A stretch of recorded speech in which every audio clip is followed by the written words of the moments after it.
नमो वीतरागाय नमो वितरागाय नमो वरियंताणम नमो हरिहंताणं नमो सिद्धाणम नमो सिद्धाणं नमो आयरियाणम नमो आर्याणं नमो वज्जायाणम नमो वज्रायाणं नमो लोये सौव साहुणम नमो लोये साहुणं ऐसो पंचन मुकारो ऐसो पंचन मुकारो सौव पावपनासनो सर्वपापनाशनो मंगलाणं च सवेसिं मंगलाणं च सवेसिं पडमं हवै मंगलम् पडवं हवै मंगलम् ओम नमो भगवते वासुदेवाय ओम नमो भगवते वासुदेवाय ओम नमः शिवाय ओम नमः शिवाय जय सच्चिदानंद जय सच्चिदानंद सच्चिदानंद। ओके, आज खुशी विधि आप प्रेयर बोलिए दोनों। जय सच्चिदानंद। हे दादा भगवान, आप मुझे ऐसी शक्ति प्रदान करें कि मैं मेरी हेल्थ को कभी भी कॉम्प्रोमाइज ना करूं, ताकि मेरा शरीर रूपी साधन मुझे मेरे ध्येय को यानी कि पढ़ाई में मैं पढ़ाई में बिल्कुल सिंसियर रहूंगी। मैं कुसंग से हमेशा दूर रहूंगी और कुछ भी हो मेरा सत्संग कभी भी ना छूटे, ऐसी परम कृपा करना। प्राप्त मन वचन काया का योग और अपनी आत्मा का उपयोग केवल परोपकार यानी कि सेवा करने में ही यूज हो, जो सबसे बड़ा मानव धर्म है। मैं हमेशा खुद के साथ और अन्य सभी लोगों के साथ के जीवन व्यवहार सिंसियर, मॉरल और प्योर रहूंगी, ताकि मैं बराबर दादा भगवान के जैसे ही सर्वोत्तम व्यक्तित्व की मानवी बन पाऊं। जय सच्चिदानंद। जय सच्चिदानंद। हे दादा भगवान, मुझे पढ़ाई में समझने में जो बाधाएं, जो अंतराय और जो ऑब्स्ट्रक्शंस आते हैं, उन सभी को तोड़ने का मैं दृढ़ निश्चय करती हूँ। आप मुझ पर ऐसी कृपा करें कि मेरे दर्शन ऊपर के आवरण टूट जाए और मेरी पढ़ाई सही ढंग से हो। ऐसी परम शक्ति आप हमें दे। जय सच्चिदानंद। जय सच्चिदानंद, वेरी गुड। अपने दीपक दादा का प्रेयर कौन बुलाएगा? मैं बुलाऊं। ओके, जागृति आप बुलाए। हमें आपके बच्चे हे दादा भगवान, दादा भगवान हे दादा भगवान, हमें आपके बच्चे हमें आपके बच्चे दिल के हैं सच्चे, दिल के है सच्चे काम करेंगे अच्छे अच्छे, काम करेंगे अच्छे अच्छे। ओके, वेरी गुड जागृति। सच्चिदानंद। तो थोड़ा सुनीता आनंद जी, हम आपका एक्सपीरियंस सुनेगा सबका। ओके विधि दीदी, आनंद जी दीदी, आप ओके आज का एक्सपीरियंस सुनने का, ये सारा वीक में जो सत्संग हुआ था उसमें 3 आइटम उन लोग को क्या पसंद है और ग्रहण करने की जैसा है। आनंद जी दीदी। जय सच्चिदानंद। जो कुछ भी हो जाए, हमें कीर्तन भक्ति बोलनी चाहिए 8 से 10 मिनट। उससे हमें बहुत कुछ लाभ होता है। जादू, दादा की कीर्तन भक्ति में जादू है, इसलिए। और हम जो भी चीज का दुरुपयोग करेंगे वो चीज हमें अगले जन्म में नहीं मिलेगी। और हमारी वो क्या आप क्या ग्रहण करने वाले हैं वो बताने का। मैं कभी कभी फैन और लाइट चालू रख के चली जाती हूँ। Okay, very good. Action important નથી, પણ આપણી અંદર જે ભાવ હોય એ ઇમ્પોર્ટન્ટ છે. ओके, आपका भाव क्या करेंगे आप? मम्मी जब भी काम देती है तो ऐसा लगता है कि अभी क्यों दे रही है, थोड़ी देर बाद कर, भाव बिगड़ जाते हैं। ओके, यशस्वी दीदी। हाँ, जय सच्चिदानंद।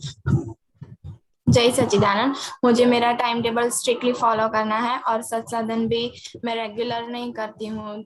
हफ्ते में 2 दिन छूट जाता है तो मुझे वो रेगुलर करना है। और जैसा दीपक दादा ने वो अर्जुन की कहानी बताई थी कि वो हमेशा टेस्ट के लिए तैयार रहते थे, उसी तरह मुझे भी हमेशा टेस्ट के लिए तैयार रहना है।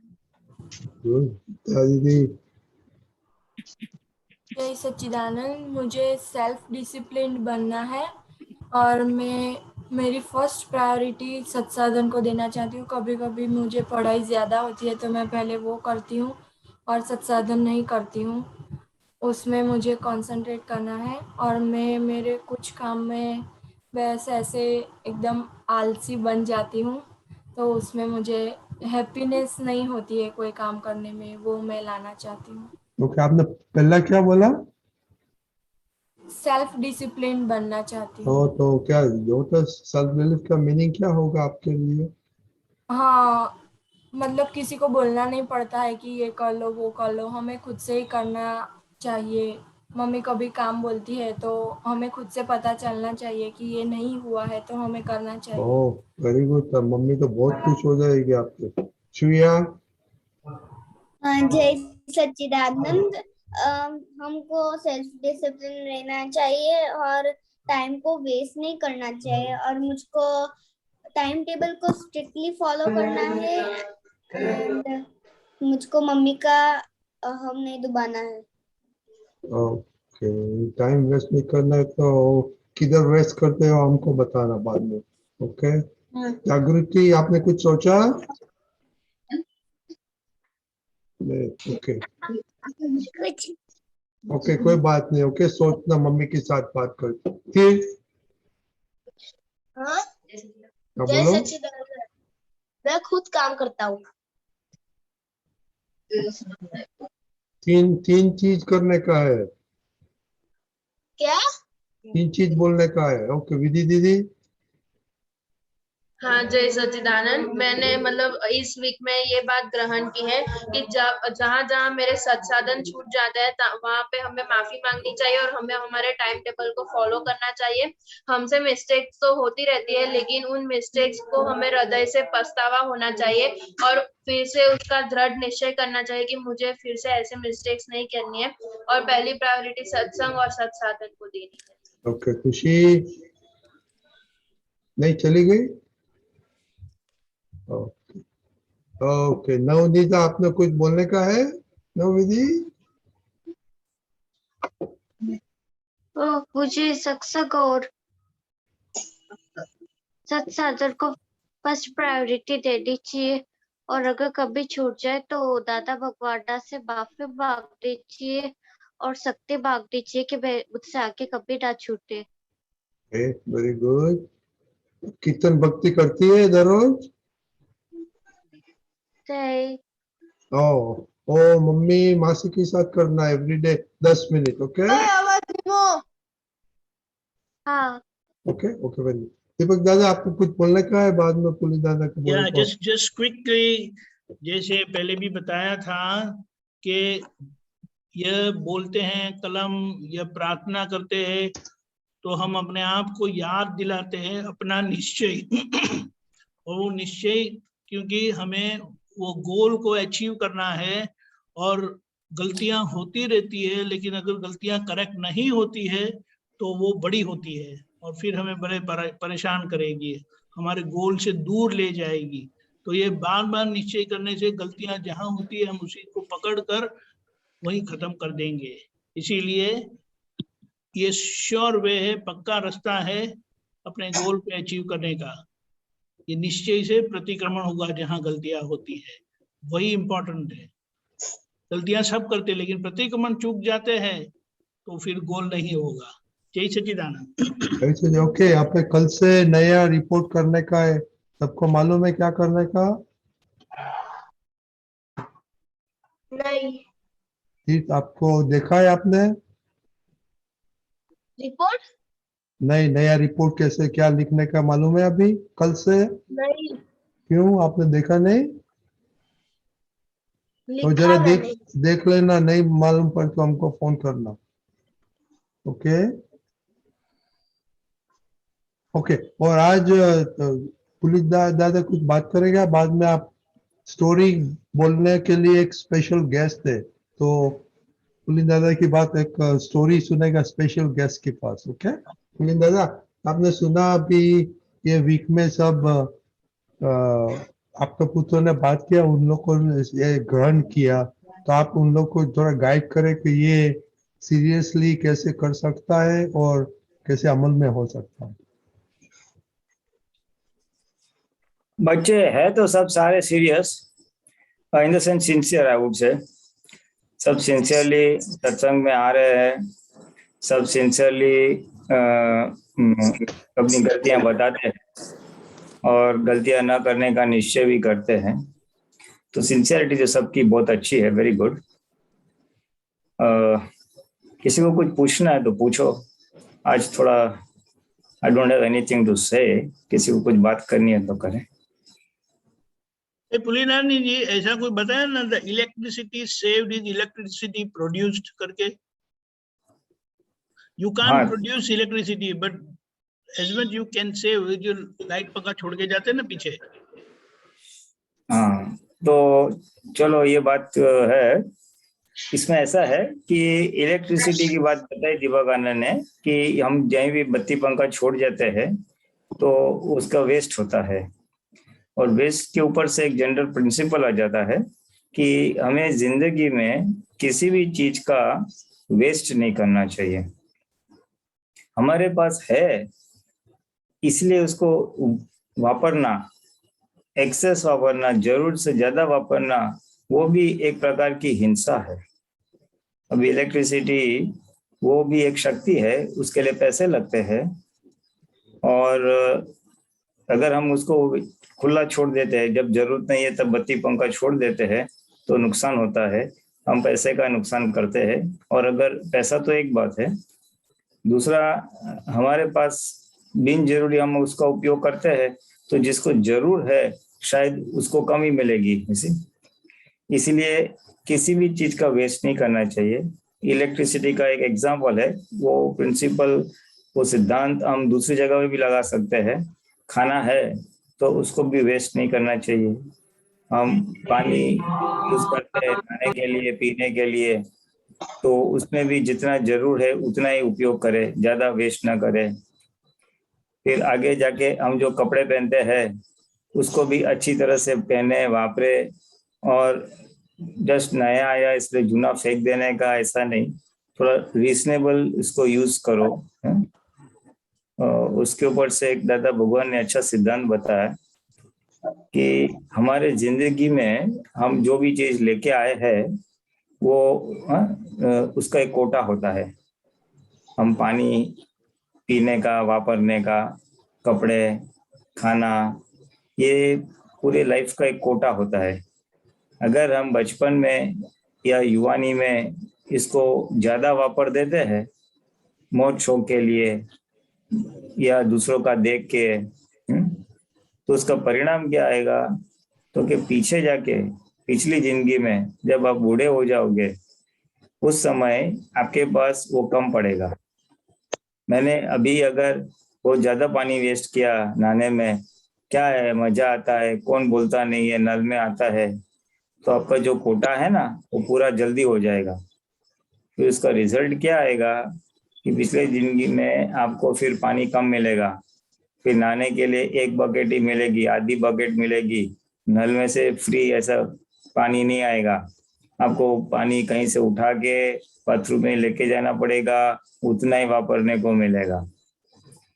कपड़े भी अगर बहुत ज्यादा वापर ले जस्ट बिकॉज हम अफोर्ड कर सकते हैं, हमारे माँ बाप हमको ला के दे सकते हैं, इसका मतलब नहीं हम कुछ भी उसका यूज करें, बहुत ज्यादा अधिक बिन जरूरी यूज करें। हाँ, हमारे रिक्वायरमेंट्स के हिसाब से नॉर्मलिटी में रहो, कम भी नहीं करो, ज्यादा भी नहीं करो, तो अगर ये हो जाएगा आगे जाके फिर उसका कोटा कम पड़ेगा। और ये सब चीज जो भी हम वापरते हैं खुद के लिए, जो भी चीज हमारे खुद के शरीर के लिए वापरते हैं, तो वो सब गटर में गया, वो लक्ष्मी सब गटर में गई। और जितना हम दूसरों के लिए यूज करते हैं वो उसका सदुपयोग होता है। तो ये जितने भी सारी चीज है, इलेक्ट्रिसिटी है, पानी है, कपड़ा है, खाना है, मौज शौक है, आपके पास पेंसिल्स है, बुक्स है, बैग्स है, टॉयज है,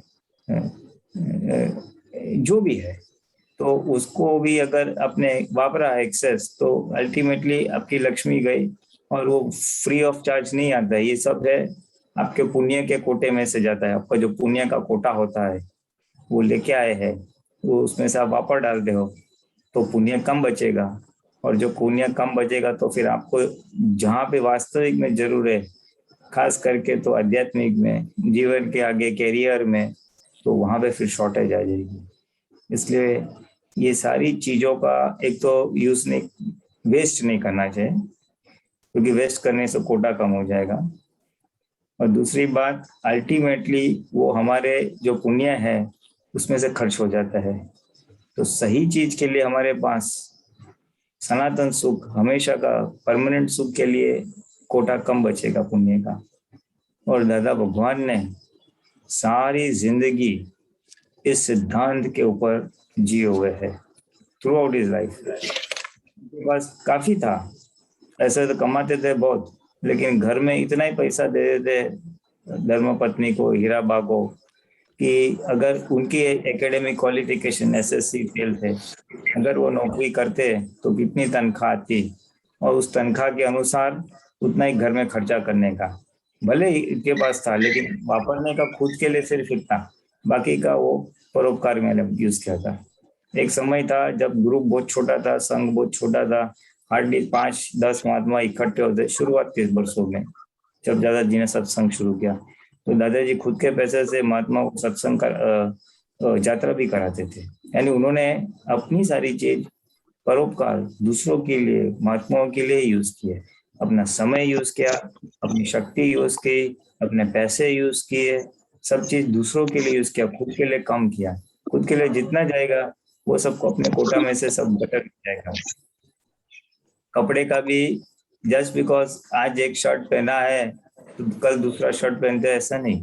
वो अगर गंदा हुआ है, मैला हो गया है, पसीना है, कुछ खराबी हुई है तो, क्योंकि इतना जल्दी मैला होता नहीं है। ऐसा बोल दे, अगर मैं तो चाहूँ तो मैं बदल सकता हूँ, मुझे कोई रोकने वाला नहीं है। और उनके पास था, खुद के पैसे थे तो कर सकते थे। लेकिन बोले अगर मैं रोज शर्ट चेंज करूँ धोने को तो जल्दी घिस जाएगा तो मुझे और लाना पड़ेगा, तो बाजार से कपड़ा मेरे को यूज करना पड़ेगा। तो बाजार में से जो कपड़ा बनता है वो कपड़ा मैं ज्यादा वापरूं तो जिसको जरूरत है उसको कम मिलेगा, दूसरों के कोटा में से मैं कम कर रहा हूँ तो वो नुकसान वाली बात है। ये उनका एक दर्शन था, ये उनकी एक समझ थी जो मैं शेयर कर रहा हूँ आप लोगों के साथ। तो कुलिदान जी, अभी तो फैशन जल्दी बदल जाती है फैशन, तो हमको कपड़ा नया फैशन खरीदना पड़ता है ना, वो क्या करेगा? तो करो। देखो उसमें है ना, एक बात है, एक तो लोग क्या करते हैं, फ्रेंड्स क्या करते हैं, वो एक बात है, और दादा भगवान का सिद्धांत क्या कहता है वो एक बात है। अभी आप ये जो रोज प्रेयर्स बोलते हो, सिंसियरिटी की, परोपकार की, पढ़ाई में ये वो, तो आप लोगों की एक निष्ठा है कि दादा भगवान के सिद्धांत के अनुसार आपको चलना है, यूसी। और जब आपकी ये है तो दादा भगवान का ये दूसरा भी एक बहुत इंपॉर्टेंट पॉइंट ऑफ व्यू है जीवन जीने में, कि नॉर्मलिटी में रहना है। भले फ्रेंड्स ने कुछ भी किया तो वो उनका कोटा वो लोग जल्दी वापस देंगे, और दैट्स ऑल। उनको बोलने की जरूरत नहीं हमारे समझने के लिए, हमको नॉर्मली करने का है। फैशन चेंज होती है तो करो, नहीं करते ऐसा नहीं है, लेकिन इतनी फास्ट नहीं, सोच समझ के करो। आपको समझना है कि मानो आपको पॉकेट मनी दिया है, मानो एग्जाम्पल दे रहा हूं, मानो महीने के 500 रुपीज या समथिंग, 100 रुपीज, 500 वॉट एवर, उसको आपका कोटा है, उस कोटे में से आप वापर रहे हो। नाउ यू डिसाइड कि अभी जल्दी वापरने का है कि बाद में थोड़ा रखने का है। तो फैशन के बारे में बैलेंस करो, दादा को अंदर से जब प्रेयर करते हो तो बोलो, दादा भैया आप होते तो क्या करते, आप कितना जल्दी जल्दी बदलते, आप मुझे कृपा करके मार्गदर्शन दे। तो अंदर से आपको जवाब मिलेगा, भाई करो। टॉयज खिलौने हैं तो जरूरी नहीं फटाफट फेंक दे। फिर आपके लिखने के पेन पेंसिल्स पेपर वगैरह होते हैं, तो उसमें भी अब थोड़ा एक लिखते हैं पेपर फेंक देते हैं, नोटबुक फेंक देते हैं, ऐसा नहीं, पूरा यूज करो, नॉर्मलिटी में यूज करो और फिर उसको use everything properly, do not waste anything. किसी भी चीज का वेस्ट ना हो, ये बहुत बड़ा ग्रॉस प्रिंसिपल है। दादा भगवान पूरी जिंदगी उससे भी रहे, वो कोट भी है पूरा घिस जावे, थोड़ा सिलाई से काम चलता है चलाते हैं, बाद में फेंकते थे। शर्ट है, धोती है, सब चीज में उन्होंने इकोनॉमी रखी हुई है। सो इट इज एक व्यवहार का हर एक के लिए एक बहुत बड़ा एक आदर्श, एक गाइडिंग प्रिंसिपल जिसको सिद्धांत बोल सकते हैं। ये बहुत उपयोगी है। अगर आप लोग ने आज जान लिया है और अंदर से डिसाइड करते हो, निश्चय करते हो कि इस हिसाब से करेंगे, सदुपयोग करेंगे, वेस्ट नहीं करेंगे और नॉर्मलिटी में रहेंगे, तो आपको आगे जाके जीवन में किसी चीज की कमी नहीं पड़ेगी, किसी चीज की शॉर्टेज नहीं पड़ेगी। कपड़े में, खाने में, पीने में, घूमने में, सब में नॉर्मल रहेगा। क्योंकि आप छोटे हो तो अभी से अपने नॉर्मलिटी में रहा तो जिंदगी की आखिरी साल तक आपको सब चीज समय पे मिलेगी, उसका सदुपयोग होगा। और जो एक्स्ट्रा है, सरप्लस है आपके पास, समय, शक्ति, वस्तु, पैसे, चीज है, वो दूसरों के लिए आप उपयोग कर सकोगे। और दूसरों के लिए उपयोग किया तो उनको खुशी मिलेगी, और जब उनको खुशी मिलेगी तो ऑटोमेटिकली आपको भी खुशी मिलेगी। क्योंकि दूसरों को सुख दोगे तो सुख मिलने वाला ही है। और जितना चीज आप खुद के लिए वापरोगे, खाली आप शो ऑफ भी कर सकते हो कि देखो मेरे पास ये नया नया मोबाइल आया, या नया ड्रेस आया, या नया जूता आया। शो ऑफ करने में थोड़ा टाइम रहेगा, बाद में कोई और अच्छा चीज लाएगा तो आपका जो भी लाया है ना, उसको आपको दुख होगा, अरे यार मेरा तो अभी फालतू हो गया, अभी मेरे को और भी लाना पड़ेगा। तो वो रेस जैसा हो जाएगा, कंटिन्यूअसली नया अच्छा बड़ा किसी के साथ कंपैरिजन और कंपटीशन में लग जाओगे, तो सब कुछ होते हुए भी आप असंतुष्ट रहोगे। और ज्यादा लाने के लिए माँ बाप पे प्रेशर रहेगा, आप रोज धो के लाओगे तो माँ बाप को फोर्सफुली है, क्योंकि वो शक्ति नहीं है, फिर भी उनको जबरदस्ती आपकी इच्छा पूरी करनी पड़ेगी, तो उनको भी दुख। फ्रेंड्स के साथ आपका कंपैरिजन, आपको भी दुख, पैसा भी गया, पुण्य भी गया, और दुख ही दुख मिला। यू सी, तो इंस्टेड ऑफ दैट, उससे अच्छा आपने दादा के सिद्धांत के हिसाब से चलो, मैं हैप्पी हूँ, अंदर से हैप्पी हूँ, जितना है नॉर्मल है, नहीं है तो कोई बात नहीं, आगे जाके आपका फ्यूचर भी अच्छा रहेगा, और आपको दूसरों को खुशी एक्स्ट्रा रहेगा, दूसरों को खुशी देगी, और वो जो खुशी मिलेगी, याद रखो एक बात, दूसरों को खुशी देने में जो खुशी मिलती है उसके जैसा कोई बड़ी खुशी नहीं है। वस्तु लाने से भी खुशी नहीं मिलेगी, अच्छा टॉय, ड्रेस, कपड़ा, मोबाइल, चश्मा, कुछ भी लेके आओ, वो 1 घंटा, 1 दिन, 1 हफ्ता चलेगा, उसके बाद अंदर से खोखला हो जाओगे। लेकिन दूसरों को खुशी देने की जो खुशी मिलेगी ना, तो वो काफी समय तक चलेगी, और अंदर से बहुत आनंद भी देगा आपको। और अगर आप अंदर से खुश हो तो दूसरों को खुशी बांटने में और सहायता होगी। अंदर से हम नाखुश है तो दूसरों को हम सहायता नहीं कर सकते, और सब जगह झगड़ा होगा, मूड ऑफ होगा, और तुम्हारा और दूसरे का। अंदर से खुश है तो हम भी खुश, दूसरे भी खुश, और ऑल अराउंड हैप्पीनेस। घर का वातावरण भी खुश नसीब, आपके आजू बाजू भी खुश नसीब। तो आप जो बोल रहे हैं ना, अच्छे इंसान बनने का है, परोपकार की मेरी वृत्ति है, तो इसमें ये प्रिंसिपल आपको बहुत हेल्प करेगा। ठीक है, ठीक है, वेस्ट कभी। हाँ, जय सच्चिदानंद। जय सच्चिदानंद। तो अभी आपका स्पेशल गेस्ट है, आपको अकबर बिल्डर का स्टोरी सुनाएगा। श्रेय भाई। जय सच्चिदानंद, सर्वे बद्धा महात्मा, जय सच्चिदानंद। ये स्टोरी का शीर्षक है बीरबल की एक और चतुराई। जैसे हम सब ने इतनी सारी कहानियां पढ़ी अकबर बीरबल की, तो हम सबको पता है कि बीरबल कितने बुद्धिशाली थे, कितने चतुर थे। तो उसकी वजह से जो बाकी के जो दरबारी थे, बादशाह अकबर के दरबार के, वो हमेशा जलते रहते थे बीरबल से, और उसको बादशाह की नजरों में नीचा दिखाने की कोशिश करते रहते थे। लेकिन एक बार सभी ने ये सोचा कि इस बार कुछ ऐसा करना है कि हम बादशाह की नजरों में अच्छे साबित हो जाए, मतलब हम भी बुद्धिशाली है, ये हमें साबित करना है। तो ऐसा करके कुछ दरबारी बादशाह के पास गए, अकबर के पास, और उन्होंने कहा कि जहाँ अपना आप हर बार बीरबल की तारीफ करते हो, बीरबल की चतुराई की तारीफ करते हो, उसको सम्मान देते हो, हम भी कोई कम नहीं है, आप हमें तो कभी मौका देते नहीं है, हमें भी एक मौका देके देखिए, हम भी ये साबित कर देंगे कि हम किसी भी चीज में बीरबल से कम नहीं है। तो बादशाह समझ गए कि ये लोग फिर से कुछ नया तरकीब करने के लिए आए, कुछ सोच के आए। तो बादशाह ने कहा ठीक है, मैं तुम सबको भी एक एक मौका दूंगा, और अगर तुम मेरी परीक्षा में सफल हो गए तो मैं बीरबल को वजीर पद से हटा दूंगा और तुम में से किसी एक को वजीर बना दूंगा। तो सबने कहा ठीक है जापना, हमें मंजूर है।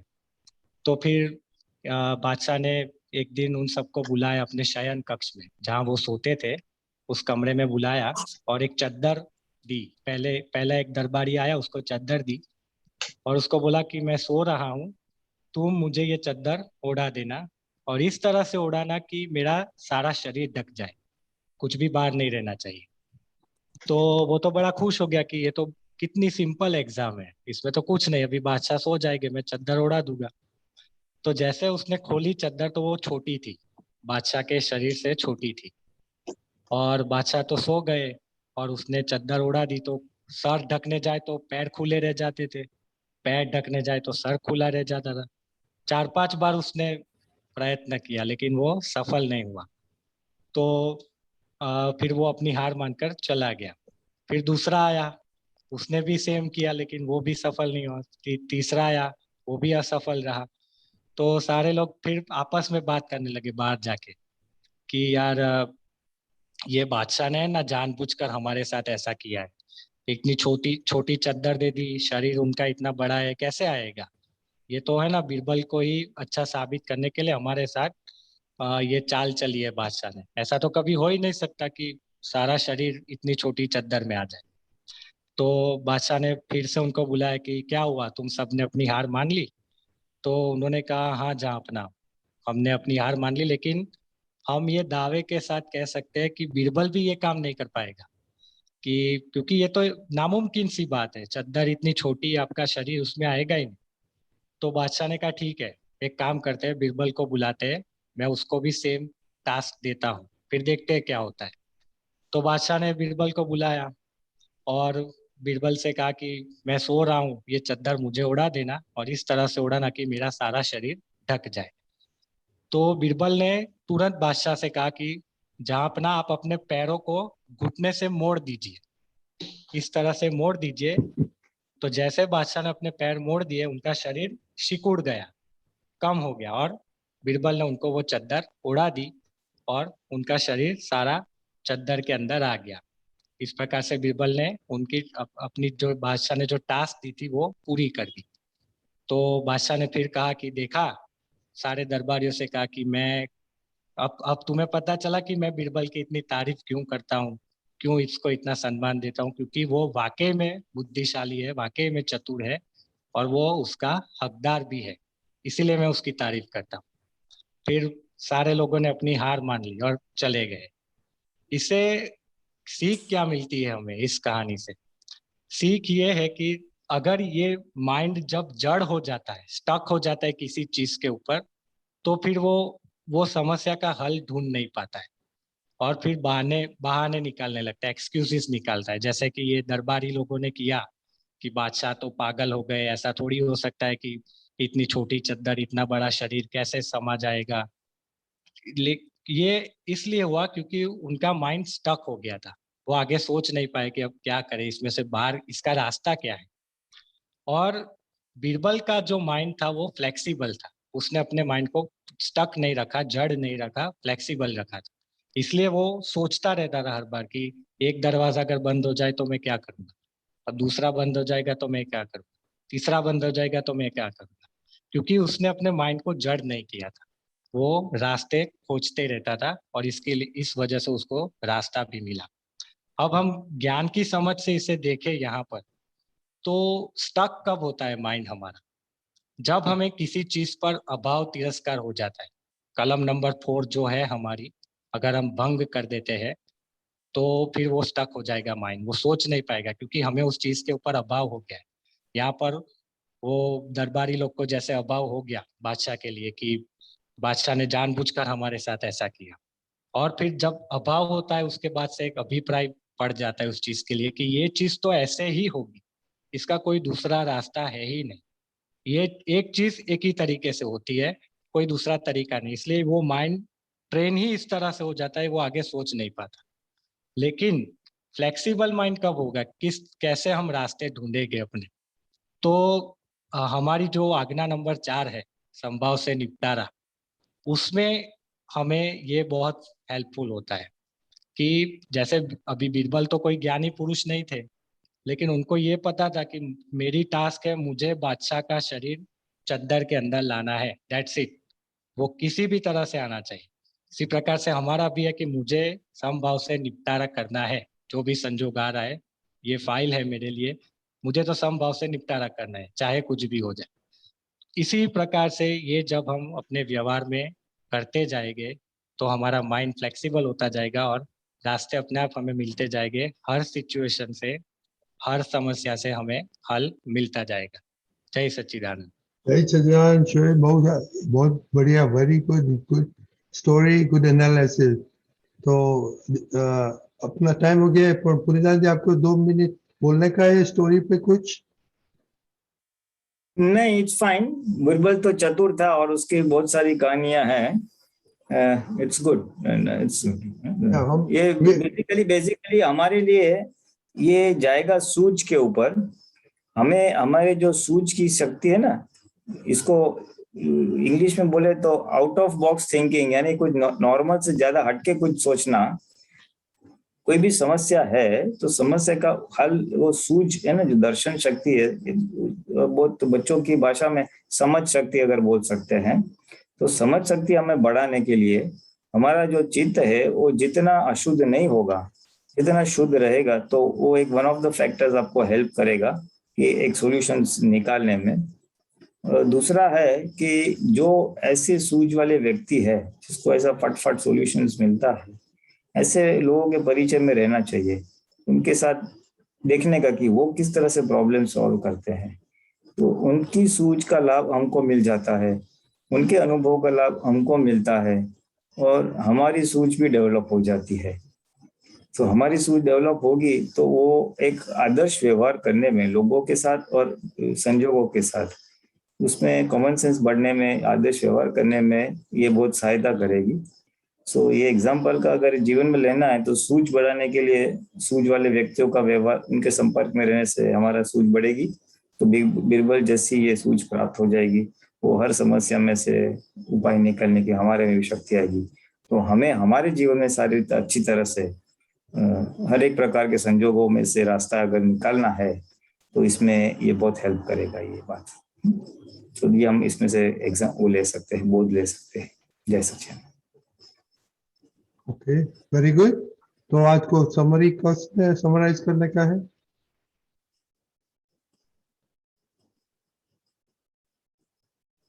श्रेया, आप बोलिए।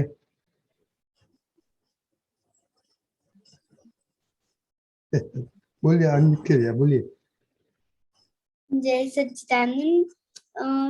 पहले दीपक दादा ने कहा था कि मिस्टेक हम करते ही रहते हैं, पर हम मिस्टेक करते हैं उसको सुधारते नहीं है तो और बड़े हो जाते हैं और फिर हम गोल के पास नहीं जा सकते हैं। और हम पुलिन दादा ने कहा था कि हमारा लाइफ में एक कोटा होता है, जो हम बहुत पानी यूज करते हैं तो फिर हमको नेक्स्ट बर्थ के आगे जाते हमको नहीं मिलता है।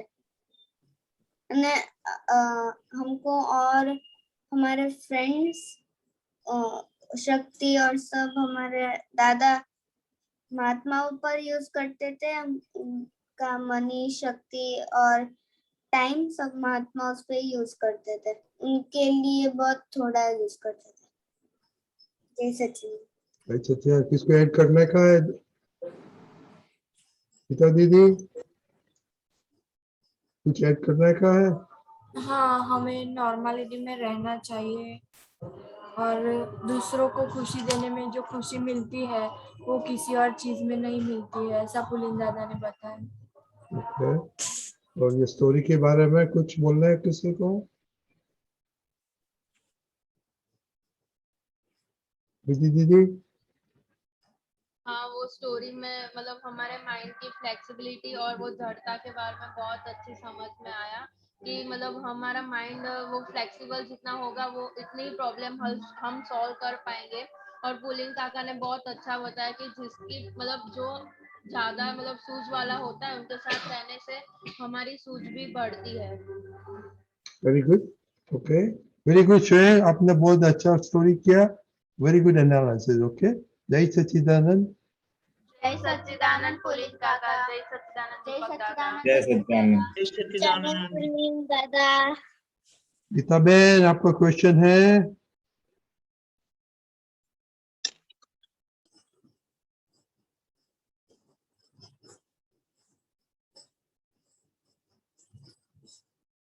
गीता बेन?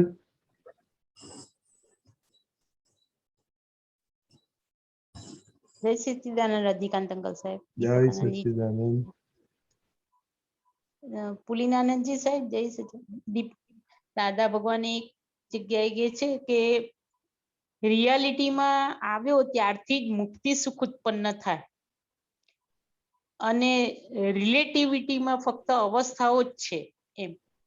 તો હવે આપણે રિયલમાં આવ્યા ને જે મુક્તિ સુખ ઉત્પન્ન થાય છે એ મુક્તિ સુખ વિશે થોડું પ્રકાશ આપો સાહેબ।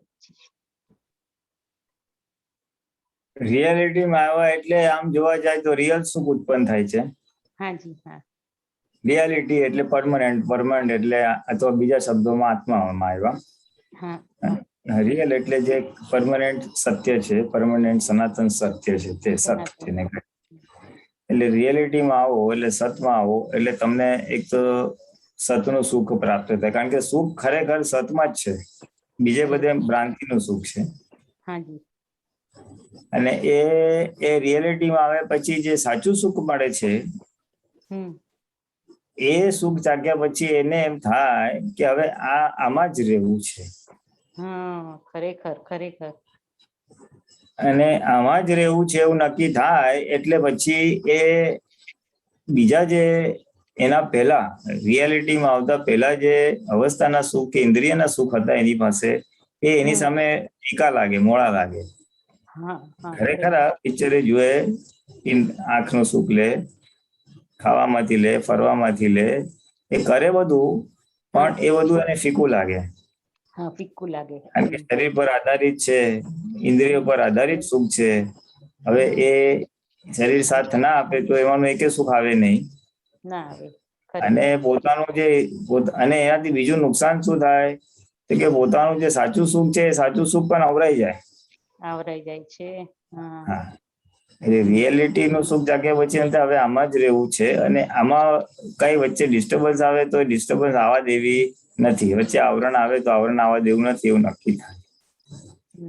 એટલે મહાત્માઓને ઘણાને એ વસ્તુ અનુભવ થઈ છે એટલે એ પકડી રાખે કે બસ હવે આમાંથી બહાર નીકળવું નથી। રિયલ સુખ, આત્માનું સુખ છે સનાતન સુખ છે, એમાંથી નીકળવું નથી, એટલે આમાં પકડી રહે। અને જ્યાં સુધી એ ભાગ નહીં આવે ત્યાં સુધી ફ્લિપ ફ્લોપ થાય, થોડોક વખત આ રિયલ સુખ બી સારું લાગે અને થોડોક વખત રિલેટિવ સુખ પણ સારું લાગે।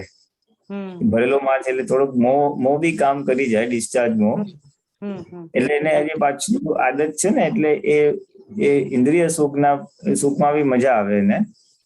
પછી આવી રીતે સત્સંગની કઈ વાત સાંભળે તો આ બી બહુ સરસ છે, બહુ સરસ છે, એટલે આ બી ગમે। એટલે બેવ બાજુ એ રહ્યા કરે। અને જેમ જેમ આ સુખ વધે, રિયલ સુખ વધે એટલે પછી એને થાય કે હવે આમાંથી નીકળવું નથી। એટલે સત્સંગમાં બે કારણથી પડી રહે લોકો। એક તો બહાર દુઃખ છે ને એટલે સત્સંગમાં પડી રહે, પ્રકૃતિમાં અથવા બહારના વ્યવહારમાં બળતરા છે, અથડામણ છે, ના ગમતું છે, પ્રતિકૂળ સંયોગ છે, એને લીધે એ આત્મામાં રહે, સત્સંગમાં રહે, દાદામાં રહે। આનો ભાગ સારો થઈ ગયો, ઉદય કર્મ પુણ્યનો આવ્યો, તો આ બધું છટકી જશે. એટલે આ સુખમાં રહેતા રહેતા એનું સારી રીતે અનુભવ કરી, સારી રીતે સમજણ મેળવી લેવાની છે કે કઈ રીતે આ હિતકારી છે ને આ જ શ્રેષ્ઠ સુખ છે. અને અનુભવ હશે એટલે પછી સમજ બી કરવું નહીં પડે, એ અનુભવ જ એને ખેંચી કાઢશે કે ના હવે આમાં જ રહેવું છે. અનુભવ થાય તો જ આમાં પરમનન્ટલી ચોંટેલો રહેશે, અને અનુભવ થાય પછી જ બહારનું સુખ ફીકું લાગશે. ફીકું લાગે એને, ફીકું લાગશે. ફીકું માઇલ્ડ થઈ જાય. ફીકું લાગશે. હા, ચા પીતા પીતા જલેબી ખાય અને જલેબી ખાવાથી પછી ચા મોડી લાગે એના જેવું. એટલે આપણે જો કોઈ ભૌતિક સુખની આદત છૂટતી ના હોય ને, તો આપણે અંદરનું સુખ એવું સરસ વધારવાનું કે આપણો અહંકાર જ એમ કે ભાઈ આમાં મજા નથી, આપણે આમાં જ રહો. ઇન્દ્રિય સુખમાં મજા નથી, એક તો ટેમ્પરરી છે અને આધારિત છે, શરીર ઉપર આધાર રાખે છે. એવા આધારિત સુખ પાછળ શું કરે? એના કરતા આ સ્વતંત્ર સુખ કેટલું સારું છે, કેટલું ખુમારી પૂર્વક છે. નો ડિપેન્ડન્સી. એ રિયલ સુખ વધે એટલે પછી આવરણ ખસે. આવરણ ખસે એટલે જે ડિસ્ચાર્જ ઉદય કર્મો છે એને લીધે જે આપણું સુખ અને આપણી જાગૃતિ પર આવરણ આવે છે એ તૂટવા લાગે. એ શેના જેવું છે કે ઓલું લેઝર હોય ને, આમ શાર્પ લેઝર હોય, એ કોઈ બી વસ્તુ પર પડે ને એટલે એ બાળે અને એને આમ ચોખ્ખું કરતું જાય. એમ આ આત્માનું સુખ લેઝરની જેમ જેટલું વધે ને, એ બધા એ રિલેટિવ સુખ, બહારના પાપો, પ્રકૃતિના દોષો બધું બાળતું જાય. જ્ઞાન અગ્નિ કહેવાય એને. હવે એ જ્ઞાન અગ્નિ પછી બીજું બધું જે ભરેલો કચરો છે ને એને બાળશે. આપણે જ્ઞાન અગ્નિને પ્રગટ થવા દેતા નથી. ખરેખર જ્ઞાન અગ્નિ પ્રગટ થાય એટલે ચિત્ત એટલું આપણું શુદ્ધ થવા માંડે, અને હવે શુદ્ધ ચિત્તને જ મારે વધારે શુદ્ધ રાખવું છે, અશુદ્ધ થવા નથી દેવું એવું નક્કી કરવું. અને એ શુદ્ધ ચિત્ત જ બધી પછી બધો મોહનો ભાગ આખો ફ્રેક્ચર કરી નાખશે. એક બહુ સ્થૂળ દાખલો આપવો હોય આ વસ્તુનો, તો કે પિક્ચરનો શોખ હોય કોઈને, ટીવી, પિક્ચર, મોબાઈલ, પછી એમાં બધું ફેસબુક ને વોટ્સઅપ ને બધું આવી ગયું. ટૂંકમાં ચક્ષુ ઇન્દ્રિયના બધા સુખો. હવે ડિસ્ચાર્જમાં એવું લઈને આવેલો હોય એટલે એને ખેંચાણ થાય જ. આ થોડોક વખત પછી થાય હવે આ જોઈએ એમ.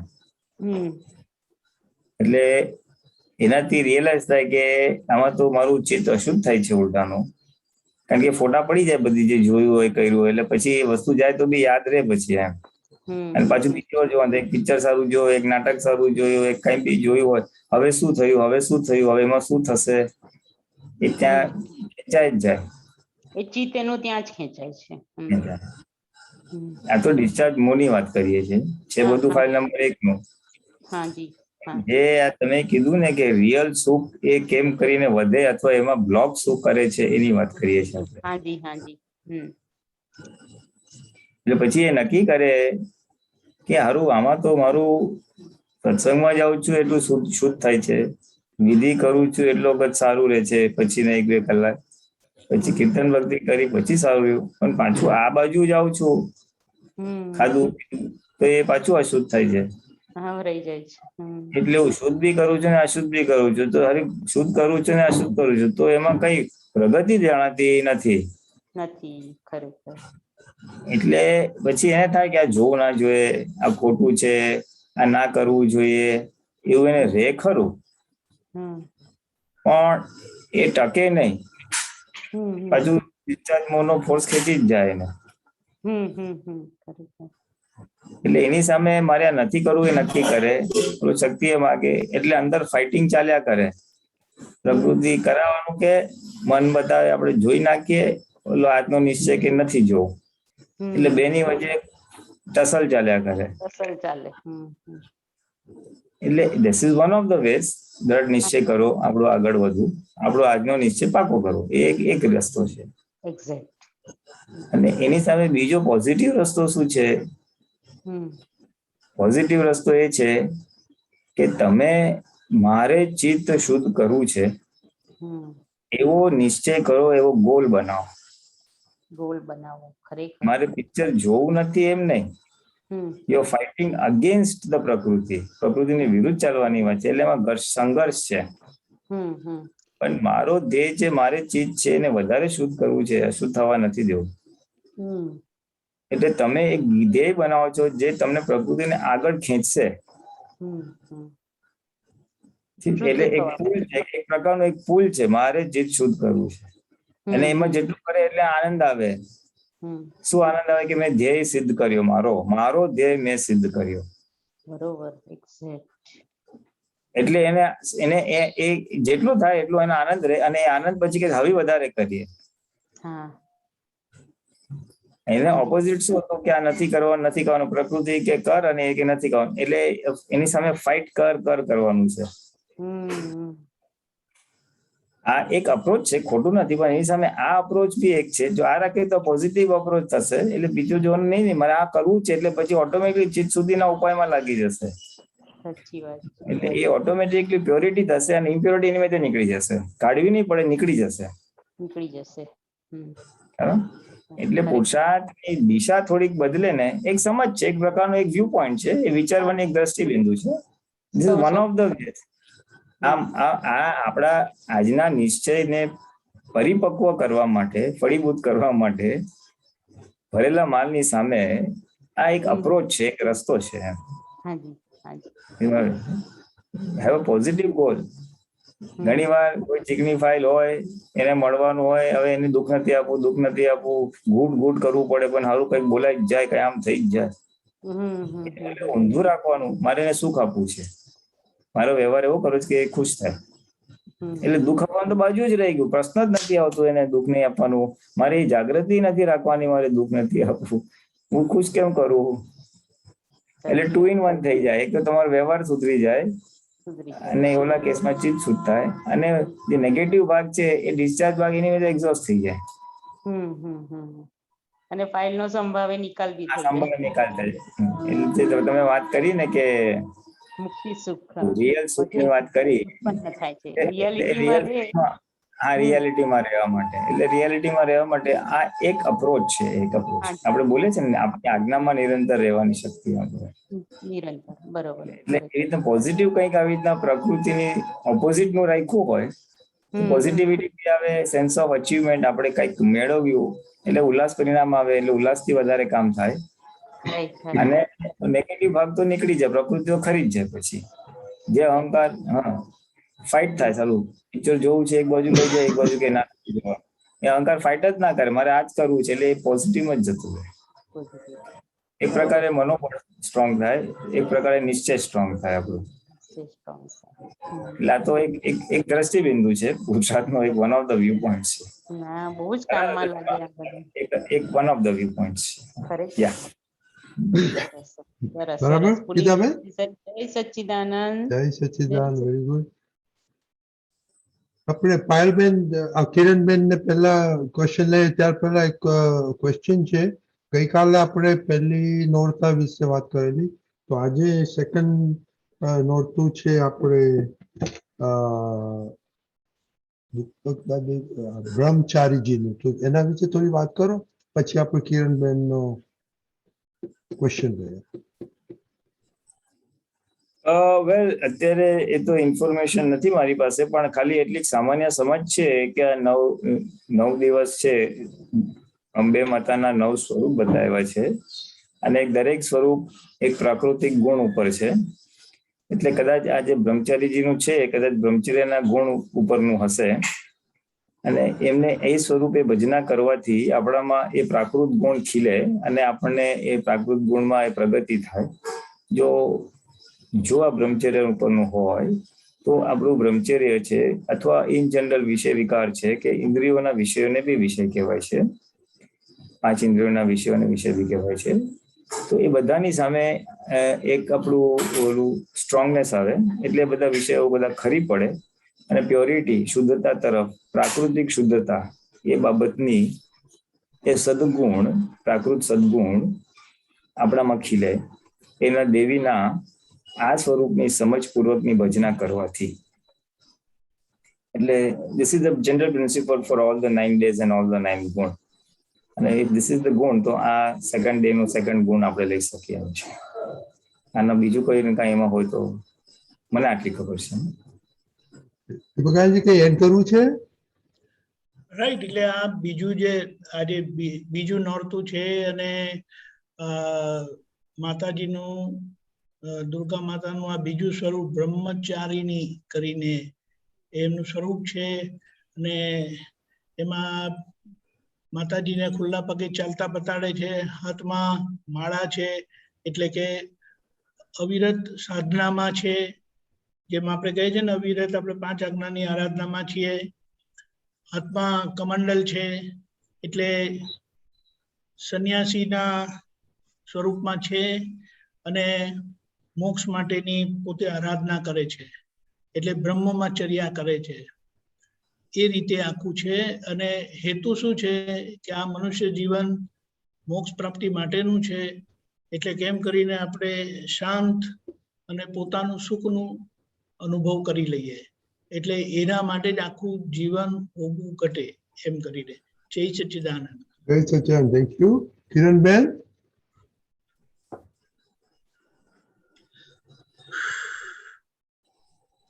હા બોલો કિરણબેન. જય સચ્ચિદાનંદ. જય સચ્ચિદાનંદ. પુલિનાનંદજી, અત્યારે જે આહાર વિશે આપણે સામાયિક ચાલી રહ્યો છે ને,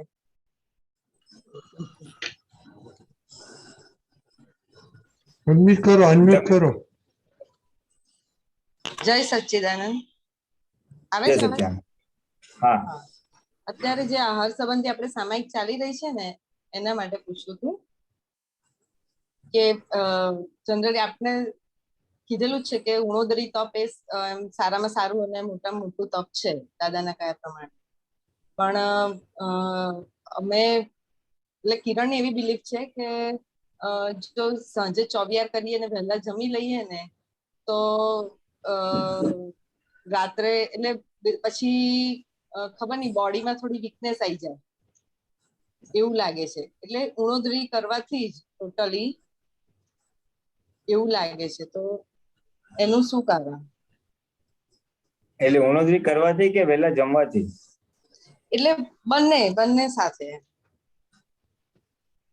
એટલે આ એક્સપિરિયન્સ છે ચોવિયાર નો મારો, કે પેલું ચોમાસામાં ચોવિયાર ને એવું કરીએ ને સાંજે, પછી એટલે ગેપ તો પડી જાય ને સાંજે એટલું વહેલું જમવાનું હોય એટલે આપોઆપ ડાયટ ઓછું જ થઈ જાય.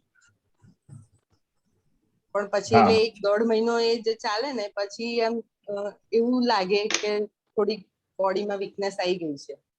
એટલે એને કઈ સંબંધ ખરો, એમ કનેક્શન ખરું એનું? સવારે નાસ્તો તો કરી શકો ને બરાબર? હા, સવારે તો કરીએ જ, પણ પછી ઓછું ના સાંજે એટલે ઉણોદરીનો મતલબ તો થોડું જે આપણું હોય એનાથી ઓછું જ ખાઈએ ને એમ ડાયટ. જો ઉણોદરી કરેલી હોય ને તો એ ક્યારેય નુકસાન કરે નહીં તમને, ઉલટાની જાગૃતિ વધે. હવે એ વધેલી જાગૃતિનો સદુપયોગ નહીં થવાથી એ શરીરમાં ઉણપ લાગે ને થાક લાગે ને ઢીકણું ને પૂછડું થાય છે બધું. બાકી તમે વહેલા જમો તો વેલ એન્ડ ગુડ છે, ના તો તમારે વહેલો ઊંઘ ઉડી જાય, તમે ફ્રેશ રહો, બધું જ સારું થાય. પણ ઉણોદરી અધરવાઇઝ ઓલ્સો એ ક્યારે વીકનેસ ના લાવે, ક્યારે વીકનેસ ના લાવે. એ બિલીફ છે, એ માન્યતા છે. આપણે કેટલા વખતથી બધું ઠાસીને ખાતા હોય ને એટલે આપણને એ બિલીફ થઈ જાય કે હવે એના વગર નહીં ચાલે. હા બસ એક્ઝેક્ટલી એવું જ છે. એ બહુ માન્યતા ખોટી છે. એટલે ઘણાને એમ કે ખાધા વગર તો ચાલે જ કેવી રીતના, પાણી પીધા વગર તો ચાલે જ કેવી રીતના. જયારે આપણે અહીંયા 11 પ્રયોગ કરાવતા હતા જેમાં 24 કલાક ખાવાનું કે પાણી બી નથી પીવાનું, તો એવા પ્રયોગમાં બધાને આ પ્રશ્ન થતો કે હું તો સારું 2 કલાકથી વધારે પાણી વગર તો ચાલે જ નહીં, મારે ખાધા વગર તો ચાલે જ નહીં, ઊંઘ્યા વગર તો ચાલે જ નહીં. પણ જયારે બધા અહીંયા પ્રયોગમાં બેઠા હતા ત્યારે એ લોકોને રિયલાઇઝ થયું ના ખરેખર ચાલે એમ છે. એટલે એ જે માન્યતા બધાની ફ્રેક્ચર થઈ ત્યારે જેને હતી એને કે એના વગર ચાલે નહીં, એ સાયકોલોજીકલ બિલીફ છે ખાલી. એ બિલીફ તો અનુભવથી જ તોડવાની છે. ઉલટાનું જેટલું ખાવ ને એ સારી રીતે પચી જાય, અને પચી જાય ને તો જાગૃતિ વધે, અને વધેલી જાગૃતિનો જ્ઞાન પર ઉપયોગ થાય ને તો એનું જે ઉલ્લાસ પરિણામ આવે, કારણ કે તમે એ વધેલી જાગૃતિ મહાત્મા તરીકે શુદ્ધ ઉપયોગમાં કન્વર્ટ થાય, તમારી આજ્ઞા પાળવામાં ઈઝી પડે, તમારે સંયમ પરિણામ બહુ સારી રીતે વર્તે, અને એ સંયમ પરિણામ વધે એટલે આનંદ આવે ને એટલે ઓટોમેટિકલી આહારની રિક્વાયરમેન્ટ ઘટી જ જાય. વધારે આહાર તો ક્યારે જોઈએ? જ્યારે કષાયનું પ્રભુત્વ હોય ત્યારે. વધેલી જાગૃતિ જો કષાયમાં વપરાઈ ગઈ, લોભમાં વપરાઈ ગઈ, બુદ્ધિમાં વપરાઈ ગઈ, બળતરામાં વપરાઈ ગઈ, તો તમને એ બળતરા પછી અસંતોષનું કારણ રહે, અને જે આખું મૂળ હેતુ છે જાગૃતિ અને ઉણોદરીનું કનેક્શન આત્મા હેતુ માટે, એ તૂટી જાય છે. એટલે તમને ઉણપ રહે, અને ઉણપ પછી આપણે કેવી રીતે પૂરી કરવાની? એ સુખ મળતું નથી, અંદર બળતરા છે, અંદર દુઃખ છે. હવે દુઃખને પૂરું કરવા માટે પછી આહારનો સહારો લે કે કંઈક ખાઈએ તો જરા મજા આવશે, એમ કંઈક ખાઈએ તો મજા આવશે. એ ખાવામાંથી સુખ લેવાની વૃત્તિ અનાદિકાળની છે, આજની નથી. બેઓને હંમેશા હોય ટિપિકલી 2-2, 3-3 કલાક કઈ મોઢામાં ફાંકો મારવા જોઈએ. બસ એવું છે. હા, એ હોય જ. એ દાદાએ કહ્યું, એટલે એને લીધે એ સાયકોલોજી ઇફેક્ટ થઈ ગઈ. હા, ખાધા વગર કેમ ચાલે? કારણ કે એમાંથી સુખની માન્યતા એટલી બધી ભરેલી છે, એટલે મારું સુખ ઓછું થઈ ગયું એમ લાગે, અને સુખ ઓછું થયું તમે માનો તો લાગે, અને લાગે તો પછી એવું લાગે જ પછી. એટલે બિલીફ ફ્રેક્ચર કરવાની છે કે પુરુષો તો નથી ખાતા તો એને કેમ વાંધો નથી આવતો, આ સાધુ નથી ખાતા તો એમને કેમ વાંધો નથી આવતો? એટલે એ તો મારી માન્યતા છે. એટલે માન્યતા ફ્રેક્ચર જ કરવાની છે કે ખોટી વાત છે, હળહળાટ ખોટી છે. જો સાચી હોય તો જ્ઞાની પુરુષ એનું અનુમોદન કરત જ નહીં. હા, એટલે જ એ પૂછવા જ, એટલે જાણે કિરણની જેવી માન્યતા છે એમ કે આવું થશે, એમ ઓછું ખાઈએ તો આવું થાય. દાદા કીધું ને, તમે 4 વાર ખાઓ જાઓ, તમને એવું લાગતું હોય તો તમે ઉણોદરી કરો, પાછી 2 કલાક પછી ભૂખ લાગે તો થોડુંક ભૂખ કરતા પાછું ખાઓ ને. ખાવાની કોણ ના પાડે છે? પાછું બે જરાક થોડું ખાઓ. હંમેશા દાદા શું કે ઇન પ્રિન્સિપલ શું છે, જે ભૂખ હોય ભૂખથી ઓછું ખાવાથી ભૂખ આહારને ખાઈ લે છે. જેટલો ભૂખની અગ્નિ છે એ આહારને આખું ખાઈ લે, એટલે ભૂખ તો સળગેલી જ રહે. એ સળગેલો દીવો જાગૃતિ માટે અત્યંત હેલ્પિંગ છે. જાગૃતિ રાખવી નહીં પડે, રહેશે. શુદ્ધાત્મા જોવા નહીં પડે, દેખાશે. સંભાવ્ય નિકાલ કરવો નહીં પડે, રહેશે. નિર્દોષ જોવા નહીં પડે, દેખાશે. કારણ કે સમજતો જ છે પણ ત્યારે હાજર નથી થતું. એ આ આહારનું આવરણ આવી જાય છે, દારૂ ચડી જાય છે, એના કેફમાં ને કેફમાં પડ્યા છે, એટલે આ બધું પછી ભૂલાઈ જાય છે. અને સળગતું હોય ને તો એ જાગૃતિ રહે, અને આ બધી સમજ હાજર ને હાજર જ રહે. જગત નિર્દોષ છે, શુદ્ધાત્મા છે, ફાઇલ છે, દુઃખ નથી આપવું, મન વચન કાયાથી, એ બધી સમજ ત્યાં તાદ્રશ્ય હાજર ને હાજર રહે, જાગૃત રહે. એટલે એનો લાભ લેવાનો છે. આ તો ખાલી ખાવા ખાતર નથી ખાતા, ઉણોદરી કરવા ખાતર કરીએ છીએ, પણ કરીને કરવાનું શું? Four vote? એ ખબર નથી. આ તો એક જે પ્રકારનું તપસ્યાની રીતે તપ લઈ લીધું. હા, બસ. હા, એવું જ એક્ઝેક્ટલી. એટલે એ પહેલેથી ક્રમિકમાંથી જ ચાલતું આવ્યું. એટલે એ વધેલી જાગૃતિનો શું ઉપયોગ કરવો એ ન જાણવાથી એનો લાભ મળતો નથી, એટલે અસંતોષ રહે છે. અને અસંતોષને લીધે પછી હવે ખાવું પડશે, આમાં મજા નથી આવતી. વધેલી જાગૃતિનો જે આનંદ આવવો છે, આનંદ નથી આવતો, એટલે પછી આહારમાંથી સુખ લેવાની વૃત્તિ જે અનાદિની છે પાછી ત્યાં જ જઈને ઉભી રહી છે. એટલે લાગે મને આના વગર નહીં ચાલે, આના વગર નહીં ચાલે. વધેલી જાગૃતિમાં કેટલો બધો આનંદ હોય, બહુ આનંદ હોય. હલકા ફૂલ રહે, પ્રકૃતિથી છૂટા રહેવાય, બધે નિર્દોષ રહે, આજ્ઞા હાજર રહે. એનો આનંદ એટલો બધો હોય કે હવે થાય કે આ જ કરવા જેવું છે. પણ એ લાભ લેતા નથી. આ તો ઉપવાસ કરવાનું કીધું, આ તો ઉણોદરી કરવાનું કીધું, એટલે મારી ઠોકીને ઓછું ખાવું છું, પણ મારે તો ખાવું જ છે. કારણ કે સુખમાં આહારમાં સુખની માન્યતા લઈને આવેલા છે. જો આહારમાં કોઈએ કિંચિત માત્ર પણ પ્રગતિ કરવી હોય, આજે જે આપણે બધું હમણાં ચાલે છે એમાં, તો એક તો પ્રિન્સિપલ જે છે, સિદ્ધાંત, આહારમાં સુખની માન્યતા જે ભરી પડી છે ને, એ ફ્રેક્ચર કરે છે. આહાર એ સુખનું સાધન નથી, it is not a source of happiness. એવું આપણે સમજાવવું પડે. આજની જ્ઞાનના ઊંધા આંટા મારવા પડશે. કારણ કે આહાર સુખનું સાધન માન્યું છે એટલે તો ચાલુ બધી વાનગીઓ યાદ આવ્યા કરે છે. પાણીપુરી બનાવશું, હવે આ જાતની સેન્ડવિચ નીકળી છે, આ જાતનું ઓલું નીકળ્યું છે, અરે નવા તુક્કા જ છૂટશે. કારણ કે એમાં સુખનું સાધન માન્યું છે. એ અને આ- એ એ શું- કરતા પણ કેવું છે કે મેડિકલ સાયન્સ પ્રમાણે એમ પેલું નહીં કે આ ખાવ તો આટલા વાઇટામિન્સ નહીતર હિમોગ્લોબિન ઘટી જાય, આ ઘટી જાય, કેલ્શિયમની ડેફિશિયન્સી થઈ જાય. આ મજૂર એના કારણે એમ મજૂર કયા વિટામિન્સ ને ફ્રૂટ્સ લેવા જાય છે? કશું નહીં, હા, એ તો પણ એટલે ફિઝિકલ એટલે આ બધું છે ને, આમાં કેવું છે, આપણું શરીર એને જો એનું જો સૈદ્ધાંતિક વસ્તુ સમજવી હોય ને, જે બી આહાર તમને મળે છે કુદરતી, એ ખૂબ ચાવીને ઉણોદરી કરી હોય ને તો સારી રીતે પચી જાય. અને એ પચી જાય એની અંદર રહેલા બધા વિટામિન મિનરલ્સ હોય જ છે, એ શરીર એક્સ્ટ્રેક્ટ કરી જ લે છે અને એ શરીરને બહુ સારી રીતે ઉપયોગમાં લાવી શકે છે. પણ એ ભાગ ઓછો હોય, ડાયજેસ્ટિવ ફાયર જેને કે ને, જઠર અગ્નિ જેને કહેવાય છે ને, એ અગ્નિ વીક હોય ને તો તમે ગમે એટલું ખાવ ને એમાંથી એબ્ઝોર્બ જ નહીં કરી શકે. તમે મોસ્ટ ન્યુટ્રિયન્ટ ફ્રૂટ્સ ખાઓ, મોસ્ટ ન્યુટ્રિયન્ટ પાવડર્સ લ્યો, ખાવાનું લ્યો, પણ એમાંથી એક્સ્ટ્રેક્ટ જ ના થાય ને તો તમને શરીરને પોષણ મળે જ નહીં. પણ ઓલું જરાક હોય, ઓલો મજૂર રોટલો ને કાંદા જરાક શાક ખાય છે, બધું જ કરી શકે છે, because he extract every mineral in the food. એ જે આહાર છે, અનાજ છે, જે બી છે, એમાંથી બધા સત્વો બરાબર ખેંચી લે છે.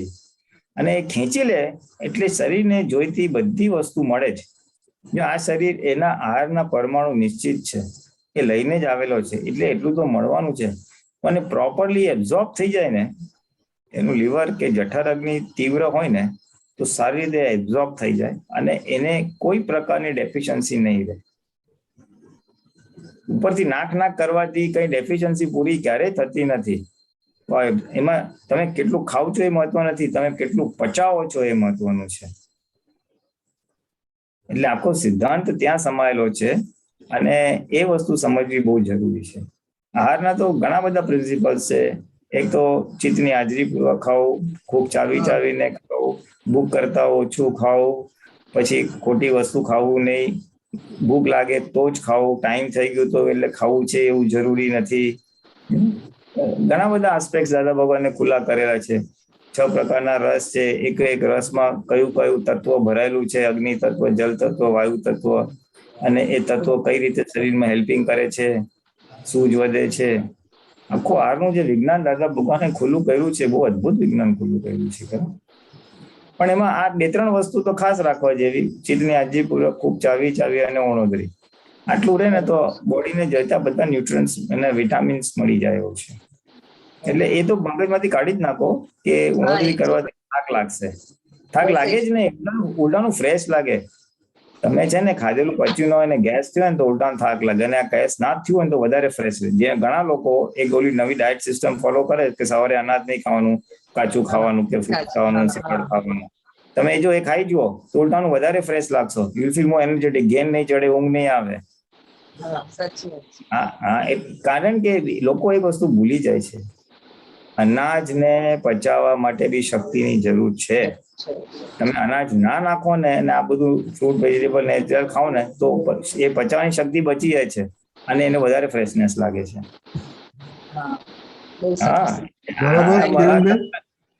દૂધ પાક ને હેવી ખાઓ ને પચાવવામાં કેટલી શક્તિ લાગે, એટલે ગેન ચડી જાય.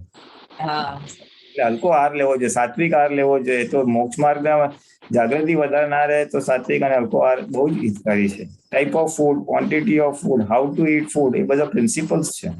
બધા સંજવાઈ જાય તો ઉલટાની જાગૃતિ વધે અને થાક તો લાગે જ નહીં. બહુ સરસ. જય સચ્ચિદાનંદ. જય સચ્ચિદાનંદ. જય સચ્ચિદાનંદ દીપકાનંદજી. चंदाबेन। जय सच्चिदानंद। मेरे 3 क्वेश्चन है, अगर समय के हिसाब से भले शॉर्ट में देंगे तो भी चलेगा। One is on attachment, another is on pratikraman, and third is पुण्य।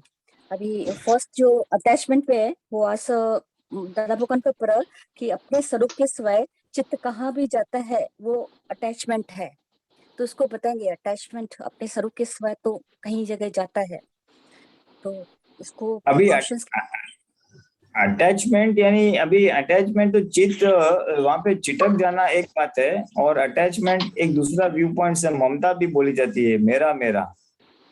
ओके हाँ, तो जहाँ ममत्व वाला भाग है वहां पे कुछ प्रकार की लालच रहती है, कुछ प्रकार का सुख का लालच रहती है, वहीं जाके ममता रहेगी। मैं भी घड़ी, मेरा घर, मेरा लड़का, उसमें से सुख की मान्यता है, इसलिए वो ममता वाला भाग रहता है।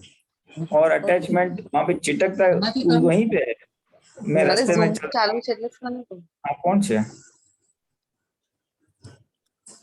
रास्ते में चलते हैं और चलते समय कोई अच्छी चीज में हमारा चिटक गया, या कोई ऐड देखी, टीवी देखते देखते कोई वस्तु के, नया फ्रिज है, नया कुछ जो भी है, मोबाइल है, तो उसमें जो चिटक जाता है वो मोह वाला भाग है। वही उसमें सुख की मान्यता है, इसलिए वहां पे चिटक जाता है, वो डिस्चार्ज मोह है। तो उसको चिटक गया तो निकाल देने का, और क्या करने का, और इसमें जब जरूर है उतना वस्तु मिल जाएगी। इसके फिर अलग, depending on what is the case, किस चीज का मोह है, किस चीज पे चीज अशुद्ध होता है या चिटकता है, उसके अनुसार अलग अलग उसके उपाय या सॉल्यूशंस है, depending on what the thing is. ऐसा कुछ जनरलाइज तो एक ही एक हटा देने का, सही समझ से उसको निकाल देने का, this is general, but you can have a specific solution also. दूसरा question. I think we lost her. Okay, Chandaben, तो या आप बोलिए चंदाबेन, अनम्यूट किए, अनम्यूट करो।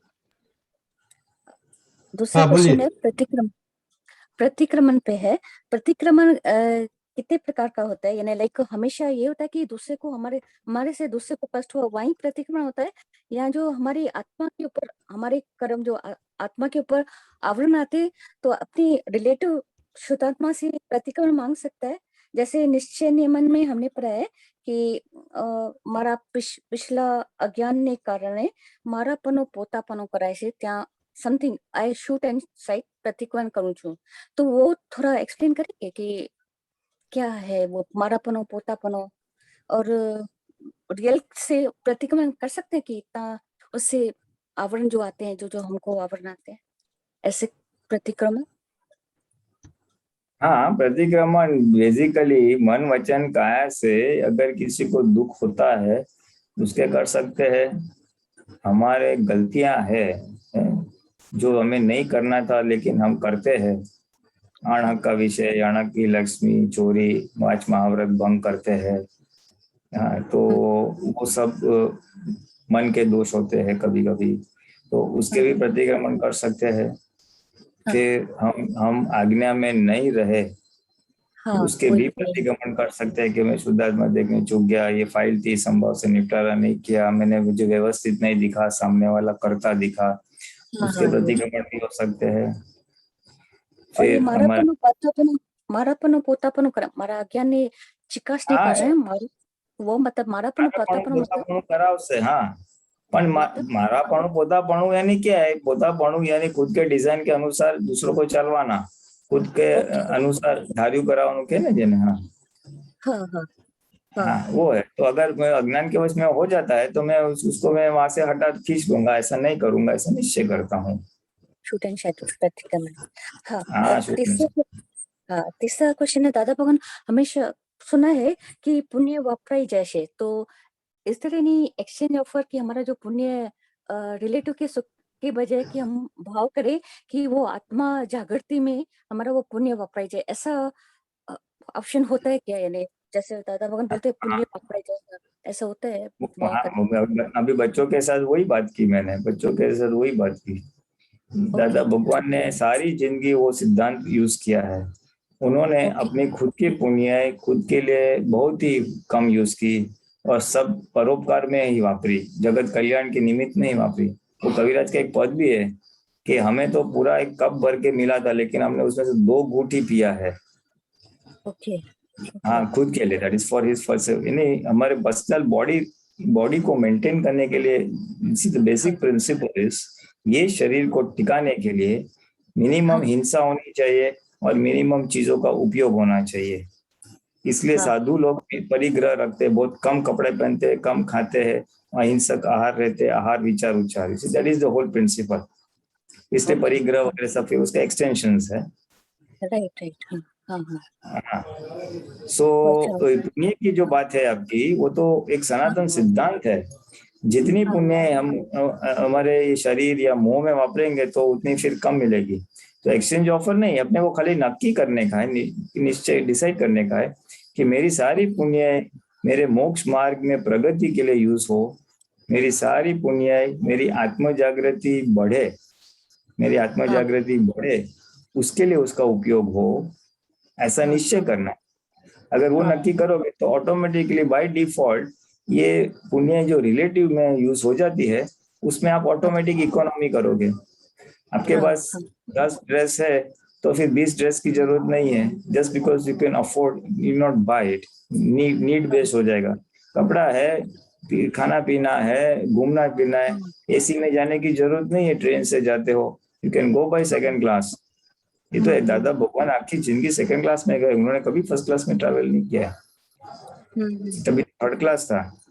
उन्होंने बोले उनका ये था, मेरी पुण्य में यूज नहीं करना चाहता हूँ, मेरी पुण्य में ये रिलेटिव में यूज नहीं करना चाहता हूँ।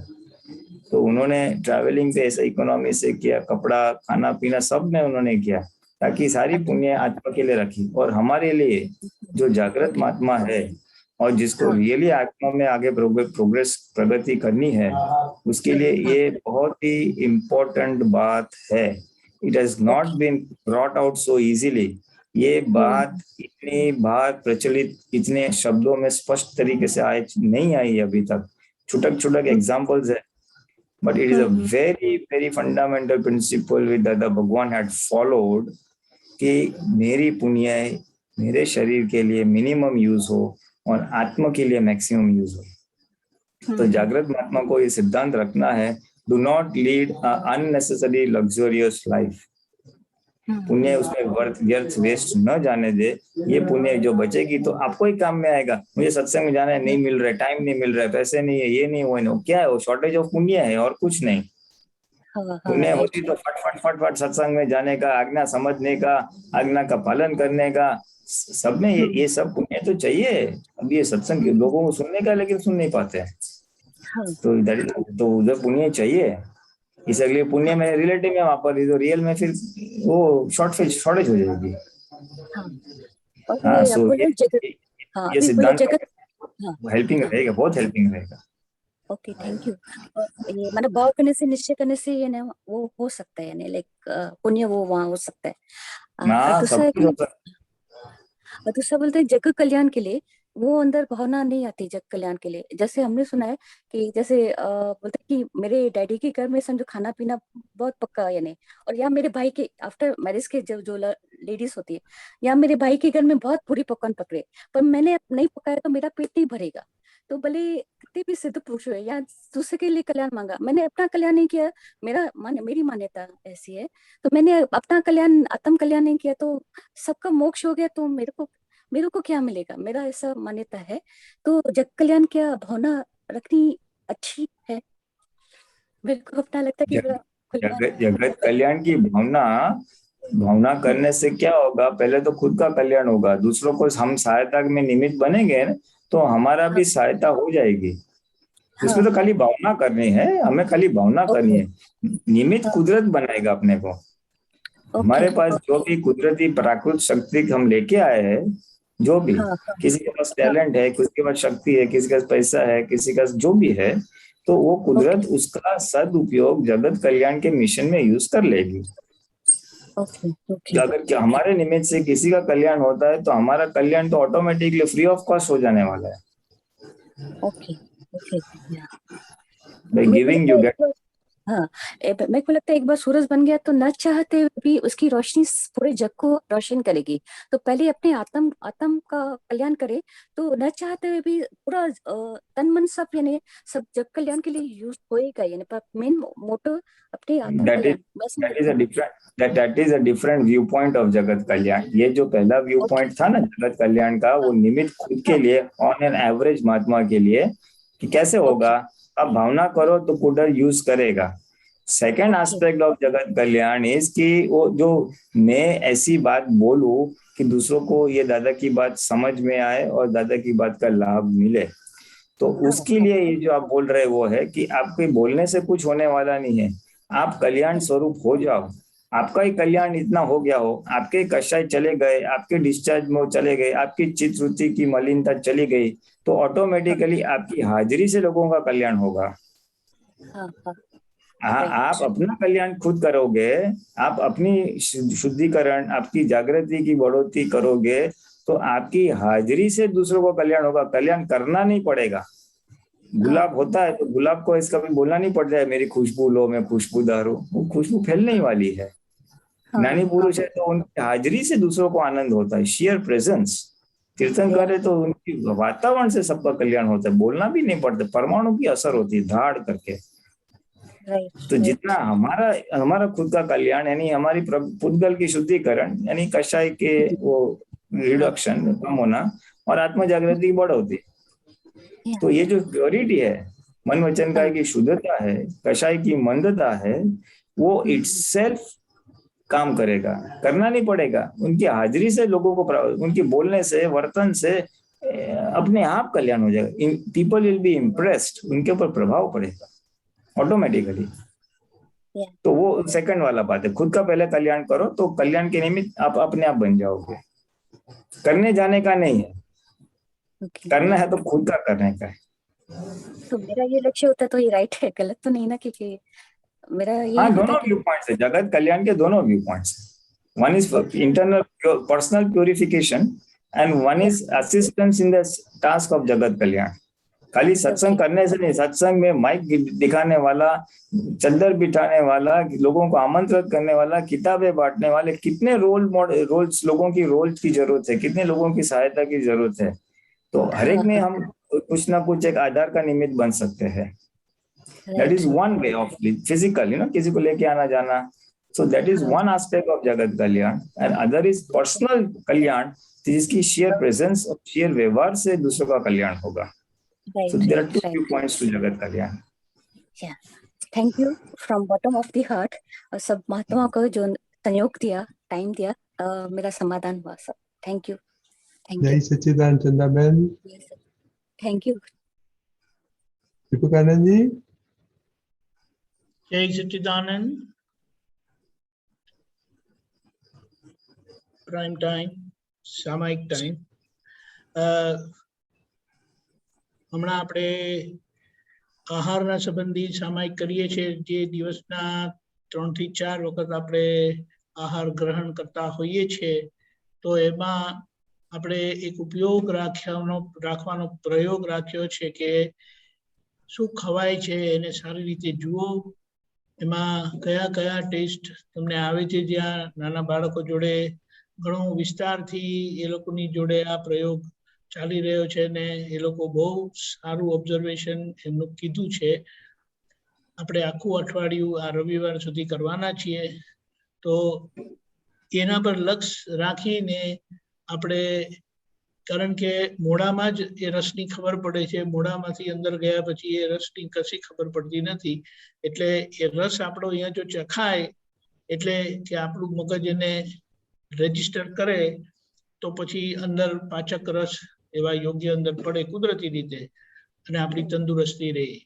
આપણે ખાનારા નથી, આપણે જાણેલું છે આહારી આહાર કરે છે, હું નિરાહારી શુદ્ધાત્મા માત્ર તેને જાણું છું.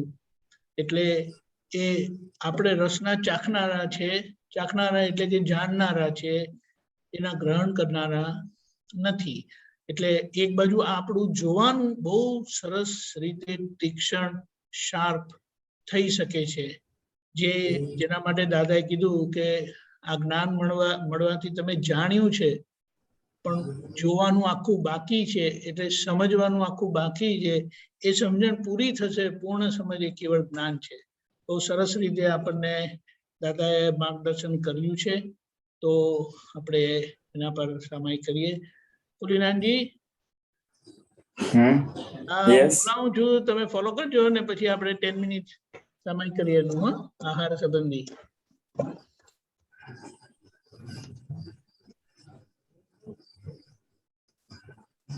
નમો વિતરાગાય, नमो वितरागाय। हे दादा भगवान, हे दादा भगवान, हे श्री सिमंदर स्वामी प्रभु, हे श्री सिमंदर स्वामी प्रभु, अमोने शुद्ध उपयोग पूर्वक अमोने शुद्ध उपयोग पूर्वक आहार संबंधी आहार संबंधी 6 રસો ઉપર 6 રસો પર સંપૂર્ણ જાગ્રત રહીને સંપૂર્ણ જાગ્રત રહીને આહાર ગ્રહણ કરવાની શક્તિ આપજો. શક્તિ આપજો. 6 રસોને સારી રીતે જોવાની 6 રસોને સારી રીતે જોવાની શક્તિ આપજો. શક્તિ આપજો. અને જોવાનું ચૂકાયું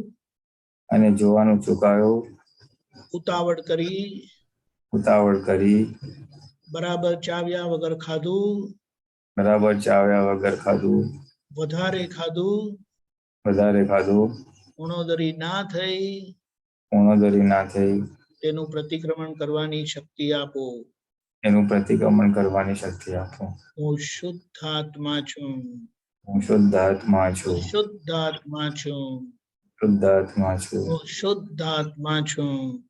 શુદ્ધાત્મા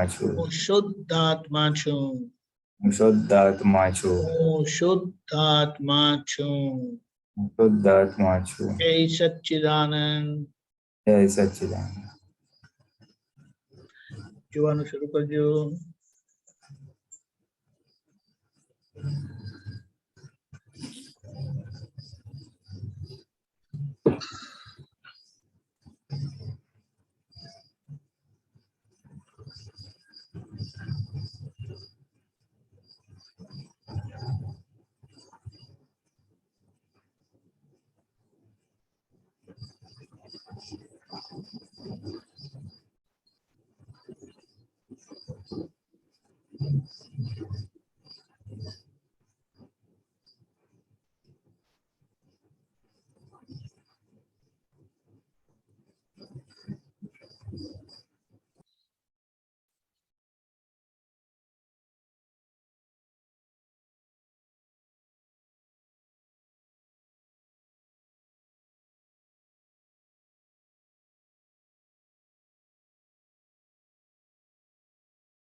જય સચ્ચિદાનંદ.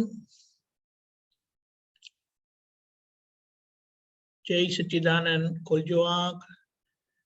જરૂરથી આપણે આ જોવા બેસીએ છીએ ત્યારે ખબર પડે છે કે ઉતાવળમાં ખવાઈ ગયું હોય, વધારે ખવાઈ ગયું હોય, અને શું ખાધું એ ખબર નથી, અને ધ્યાન કદાચ વાત કરતા કરતા એ ખાય, ટીવી જોતા એ ખાય, ફોન જોતા એ ખાય, મોબાઈલ જોતા એ ખાય, ગેમ રમતા એ ખાય. એટલે એ બધા દોષોનું આપણે બરાબર જોઈને પ્રતિક્રમણ કરવાનું. બોલો વાતીફોય. જય સચ્ચિદાનંદ. જય સચ્ચિદાનંદ પુલિનાનંદજી. આજે તો અમારે લગ્ન પ્રસંગ હતો ઘરનો, એટલે સવારથી ગયા હતા તો સવારના તો એવોકાડો અને સોલ્ટ ને પેપર ખાધું હતું. એ તો બરોબર આહારી આહાર કરે છે.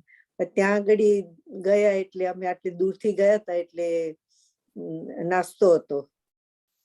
પછી એમાં પ્રમાણ એક જ સમોસું ને એક જલેબી ને બ્લેક કોફી લીધી, અને બધા વાતો કરતા હતા ટેબલ ઉપર.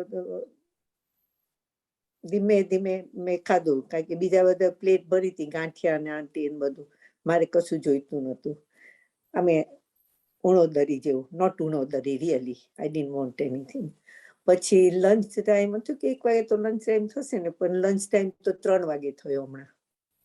તો ત્યારે બધું જમણ હતું, પણ બધું એટલું ફાઇન પ્રમાણસર લેવાયું.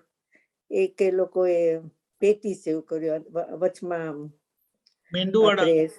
હા એવી રીતે પેટીસ હતી. પછી એક ઢોકરું હતું, પછી મેં થોડુંક તુવેરનું શાક લીધું, કઢી ને ભાત.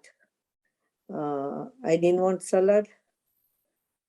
શ્રીખંડ હતો, શ્રીખંડ લીધું. પછી એ પણ મને બહુ શાંતિથી ખાવાનું મળ્યું, કારણ કે આવી રીતે આહારી આહાર કરે છે. અંદર બોલ્યા બધા તો વાતો કરતા હતા, પણ અંદર આપણે તો અંદર વાતો થાય ને જાતે. એટલે ફાઇન રીતે જમાયું, શાંતિથી જમી, બધા જમ્યા પ્રોપર. બધું થોડું થોડુંક જ લીધું હતું પહેલેથી, એટલે એવું નતું કે ઠાંસી ને ભરો.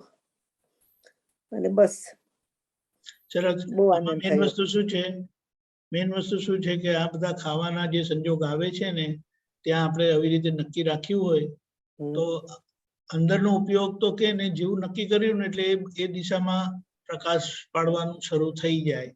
રિલેટિવ બહુ સારું દેખાયું. રિયલ ને રિલેટિવ પહેલી આ 2 આજ્ઞા બહુ શાંતિથી બધું મજા પડી. કઈ મારા જતા કે બધા શાંત રહેજો, એટલે કોઈને વાતો નથી કરવાની. રાઈટ, બરાબર છે વાત. એટલે આ તો બધા ભેગા થાય, અને તમારે આપણે બહાર કન્ટ્રીમાં બધા ભેગા નોર્મલી થાય નહીં, એટલે આંખો બંધ કરીને રિલેટિવ રિયલ જોઈએ, યાદ આવે એમના. પણ આ તો સામા આયા છે હવે. અમે બધા યાદ હતા. બહુ સરસ, થેન્ક યુ. સરસ. પુલિનાનજી, તમારે કેવું? અનમ્યુટ કરું છું, અનમ્યુટ કરજો. તો આહાર પર ચોપડી લખી છે, તો જરા 5 મિનિટ બોલો ને, સરસ રહેશે. હા, મને એ વિચાર જ આવ્યો હતો, એટલે મેં એકચ્યુઅલી બ્રીફલી હમણાં થોડું કહી દીધું. આહારમાં દાદાએ બહુ સરસ વાત કરી છે કે એક તો કેટલો આહાર લેવો એટલે ઉણોદરી, પછી કેવી રીતે લેવો એટલે કે ચિત્તની હાજરીમાં અને ખૂબ ચાવીને. કારણ કે ચાવવાનું એટલા મહત્વ છે કે એ જેટલું ચવાય ને એટલા અહીંયા સલાઈવા થૂક અંદર જાય, એટલે અડધું પાચન અહીંયા થઈ જાય, જેથી કરીને હોજરી એ પાચન કરવાનું ના થાય. નંબર 2 બેનિફિટ શું થાય છે ચાવીને, તો કે એ ચવાય ને એટલે જેમ ઘઉં દળાય ને તો એનું વોલ્યુમ વધી જાય. એટલે પેટમાં એમ લાગે ખાધું ઓછું હોય પણ ચાવીને ખાઓ એટલે પેટ ભરાયેલું રહે, એટલે આપણને લાગે હા પેટ ભરાઈ ગયું. એટલે જરૂર કરતા વધારે ખવાય પણ નહીં, પણ ઓછું ચાવ્યું હોય તો પછી જગ્યા વધારે એટલે વધારે ખવાય, ને પછી નીચે હોજરી વધારે કામ કરવું પડે અને વધારે ઓલું થાય. એટલે વધારે ચાવવાથી સારું પચે, પછી ખાવાનું ઓછું થાય કારણ કે વોલ્યુમ વધી જાય, અને સેન્સ ઓફ સેટિસ્ફેક્શન બી થઈ જાય. કારણ કે તમારું ચિત્ત આનંદ થાય છે. એ 2 ગુલાબ જાંબુ ખાધા તો સમાધાન થાય કે હા ટેસ્ટ મળી ગયું. નહીતર ઓલું ચિત્તની ગેરહાજરીમાં ખાધું હોય તો હવે મને સ્વાદ ના આવ્યો, એટલે સ્વાદ લેવા માટે 3જી ને 4થું ગુલાબ જાંબુ ઠપકારી દે, એટલે એ ઉણોદરી ભંગ કરી નાખે છે. એટલે આ બહુ પાયાના સિદ્ધાંત છે. આયુર્વેદિકમાં બી કે છે ને દાદાએ બી કીધું છે ને ટાઈપ ઓફ આહાર એટલે સાત્વિક આહાર, હલકો આહાર ખાવો જોઈએ, જે પાચન કરવામાં શરીરને જોર ના પડે એવું. એટલે ધીસ ઇઝ પ્રિન્સિપલ. પછી અપવાદ હોય જમણવાર આ તે બધું એમ કરીને, એટલે એવી રીતે બી આપણે એક સમજવાનું છે, how to it, vote two it. પછી એમાં તો છે જ બધું ઓલું, કે ભાઈ ઓલું કાંદા બટાકા, નોનવેજ તો જાણે કે નથી જ, એટલે નોનવેજ ને માણસનું આહાર ને માંસ બધું ઉડી જાય છે. પછી જરાક જો કરી શકે તો કંદમૂળ ના ખાય, અને એ બધું છે બધું થોડું આગળનો ભાગ. પછી ચોવ્યાર થાય સૂર્યાસ્ત પહેલા ખવાય તો ડિઝાયરેબલ છે, બાકી એમાં કઈ બહુ ભાર મૂક્યો નથી દાદા. અને દરેક આહાર છે 6 પ્રકારના રસ છે, અને 6 પ્રકારના રસ એક તત્વ હોય છે એમાં, જેમ કે તુરો રસ હોય છે ને તેમાં વાયુ તત્વ હોય, એટલે જયારે કબજિયાત થાય ત્યારે ઓલું તુવેર આપણે ઓલું હરડે લે છે ને, હરડે તુરો રસ કહેવાય. એ છે ને એ ઓલું એને ધક્કો મારે એટલે ઓલું કરે. તુવેરની દાળ એના માટે હોય છે. પછી તીખું હોય, મરચું હોય તો મરચાથી સૂજ વધે, લાલ મરચાથી. એટલે એ છે આખું એક ટેબલ જ બનાવ્યું છે. અત્યારે મને ટાઈમ નથી એટલે વધારે નથી જતો. એટલે ઇન પ્રિન્સિપલ પછી જે પાચનનો ભાગ છે એના માટે દાદાએ કીધું કે જે આપણું ઇન્ટેસ્ટાઇન્સ નો ભાગ છે, નાભીનો ભાગ છે, એમાં બહુ બધી બ્લડ વેસલ્સ હોય છે, બહુ જાળીઓ હોય છે. એટલે એ જે ચોકઅપ થઈ જાય ને તો ડાયજેશન થાય નહીં. પછી ઉપરથી નાક કરો પણ નીચેથી જાય નહીં તો બધું આખું સિસ્ટમ બ્રેકડાઉન થઈ જાય. બરોબર. એટલે કરોડરજ્જુમાં બહુ બ્લડ વેસલ્સ હોય છે અને ઇન્ટેસ્ટાઇન લેવલમાં બ્લડ વેસલ્સ હોય છે. એટલે એ માર્ગ જો ચોખ્ખા રહે ને તો બોડીની હેલ્થ ઇન જનરલ સારી રહે. એટલે કે ગળાથી ઉપર અને ડૂટીથી નીચે રોગ ઓછા હોય, એ રોગ ખાલી એટલા પોર્શનમાં જ છે. એટલે એનું બી થોડુંક સાયન્સ જરાક દાદાએ વિસ્તારથી સમજાવ્યું છે. પછી એમાં રોગ કેવી રીતે થાય છે તો ન ખાધેલી વસ્તુ પચે નહીં એટલે કેમ રહી જાય ઇનડાઇજેસ્ટેડ ફૂડ. પછી sometimes it blows up as tumours or cancers also, હા. એટલે આહારનું બહુ વિસ્તારથી કીધું છે, પણ ઇન પ્રિન્સિપલ અત્યારે સમયની મર્યાદા જોતા જો આપણે ગ્રોસ પ્રિન્સિપલ સમજવો હોય, જે આપણે બધા કરીએ છીએ, એક તો ચિત્તની હાજરીમાં ખૂબ ચાવીને અને ઉણોદરી. આહારી આહાર કરે છે, હું નિરાહારી માત્ર તેને જાણું છે, આપણે બોલીએ છીએ આપણે કઈ બી જમવાનું ખાવાનું લેતા પહેલા, એમાં બીજી 2-3 વસ્તુ એડ કરવી તો કરાય કે મને ઉપયોગપૂર્વક અથવા ચિત્તની હાજરીમાં ચાવીને અને ઉણોદરી કરવાની શક્તિ આપજો બિફોર યુ સ્ટાર્ટ ઈટિંગ. એટલે ઓટોમેટિકલી લેવલિંગ આવી જાય, પછી બ્રેક વાગી જાય. હજી ભૂખ લાગે તો પાછું ખાવ ને 2 કલાક પછી, અને ભૂખ કરતા ઓછું ખાવ. એટલે આ 3 વસ્તુ સંચવાય ને પછી બીજા બધા આવી જાય, પછી એના type of food, quantity of food ને બધું આવી જાય. અને ઇન જનરલ શરીર આપણું જે એક સાધન રૂપે હેલ્પ કરે, આત્મજાગૃતિ વધારવા માટે આપણું જે એક સાધન છે, તો એમાં આત્મજાગૃતિ વધારવામાં હેલ્પ કરે. નહીતર આપણી અડધી શક્તિઓ તો ગેન ને ઊંઘ ને એને રિપેરિંગ કરવામાં માંદું હાજુ એમાં જતું રહે. એટલે સાધુઓના જે કોન્સેપ્ટ હતા બધા કે સૂર્યાસ્ત પછી 1-પોણો કલાક પછી ખાવું, આફ્ટર સનરાઈઝ અને બિફોર સનસેટ, એ કોન્સેપ્ટ બધા એના માટે જ હતા. હવે બધા people are coming to those ideas કે ઇન્ટરમિટન્ટ ફાસ્ટિંગ કે છે કે રાતના ખાધું હોય પછી તમે સવારના નેક્સ્ટ 12 o'clock વાગે પછી લાઇટ ફૂડ ખાધું, એટલે you keeping your body vacant, is giving more time for the eaten food to be digested. ખાધેલો ખોરાકને પચવા માટે વધારે ટાઈમ આપો છો. રાતના 7-8 વાગે ખાધું હોય તો બીજે સવારે 12-1 વાગ્યા સુધી. એટલે એ નેચરલ પ્રિન્સિપલ્સ ને મોડર્ન સાયન્સ બી થોડુંક હવે એક્સેપ્ટ કરી રહ્યું છે. દાદા કે અને મેઇન શું કીધું, હોય તો જ ખાવું, ભૂખ વગર નહીં ખાવું. હવે શું ટાઈમ થઈ ગયો, હવે ખાવું પડશે, અરે ખાધું નથી, એ જે ડમ્પિંગ વાત છે એ ડેમેજિંગ વસ્તુ છે. બરોબર. અને એઝ એજ એડવાન્સીસ એ ખાસ ધ્યાન રાખવાનું છે. સ્વાદ માટે નથી ખાવાનું, શરીર ટકાવવા માટે, પણ સ્વાદ લે તો ઠીક છે, વાંધો નહીં, એમાં બહુ વાંધો નથી. ચલો હવે આટલું, I just make a put a break, કારણ કે આ બધા વ્યુઅર્સ અમીબેન કેજો તમારો અનુભવ.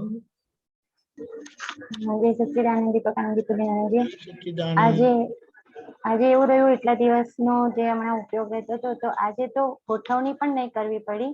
જેમ જમવા બેઠા એમ ત્રિમંત્રથી વિધિ, એટલે ઓલું ફોકસ જ રહ્યું કે આપણે ખાઈએ છીએ, ખાનાર ખાય છે, હું સ્વાદ જોનારો છું, જાણનારો છું, એવું રહ્યું. અને ઓલું ગોઠવણી પણ નહીં કરવી પડી, સહેજ રહ્યું. એટલે બહુ આજે ગમ્યું.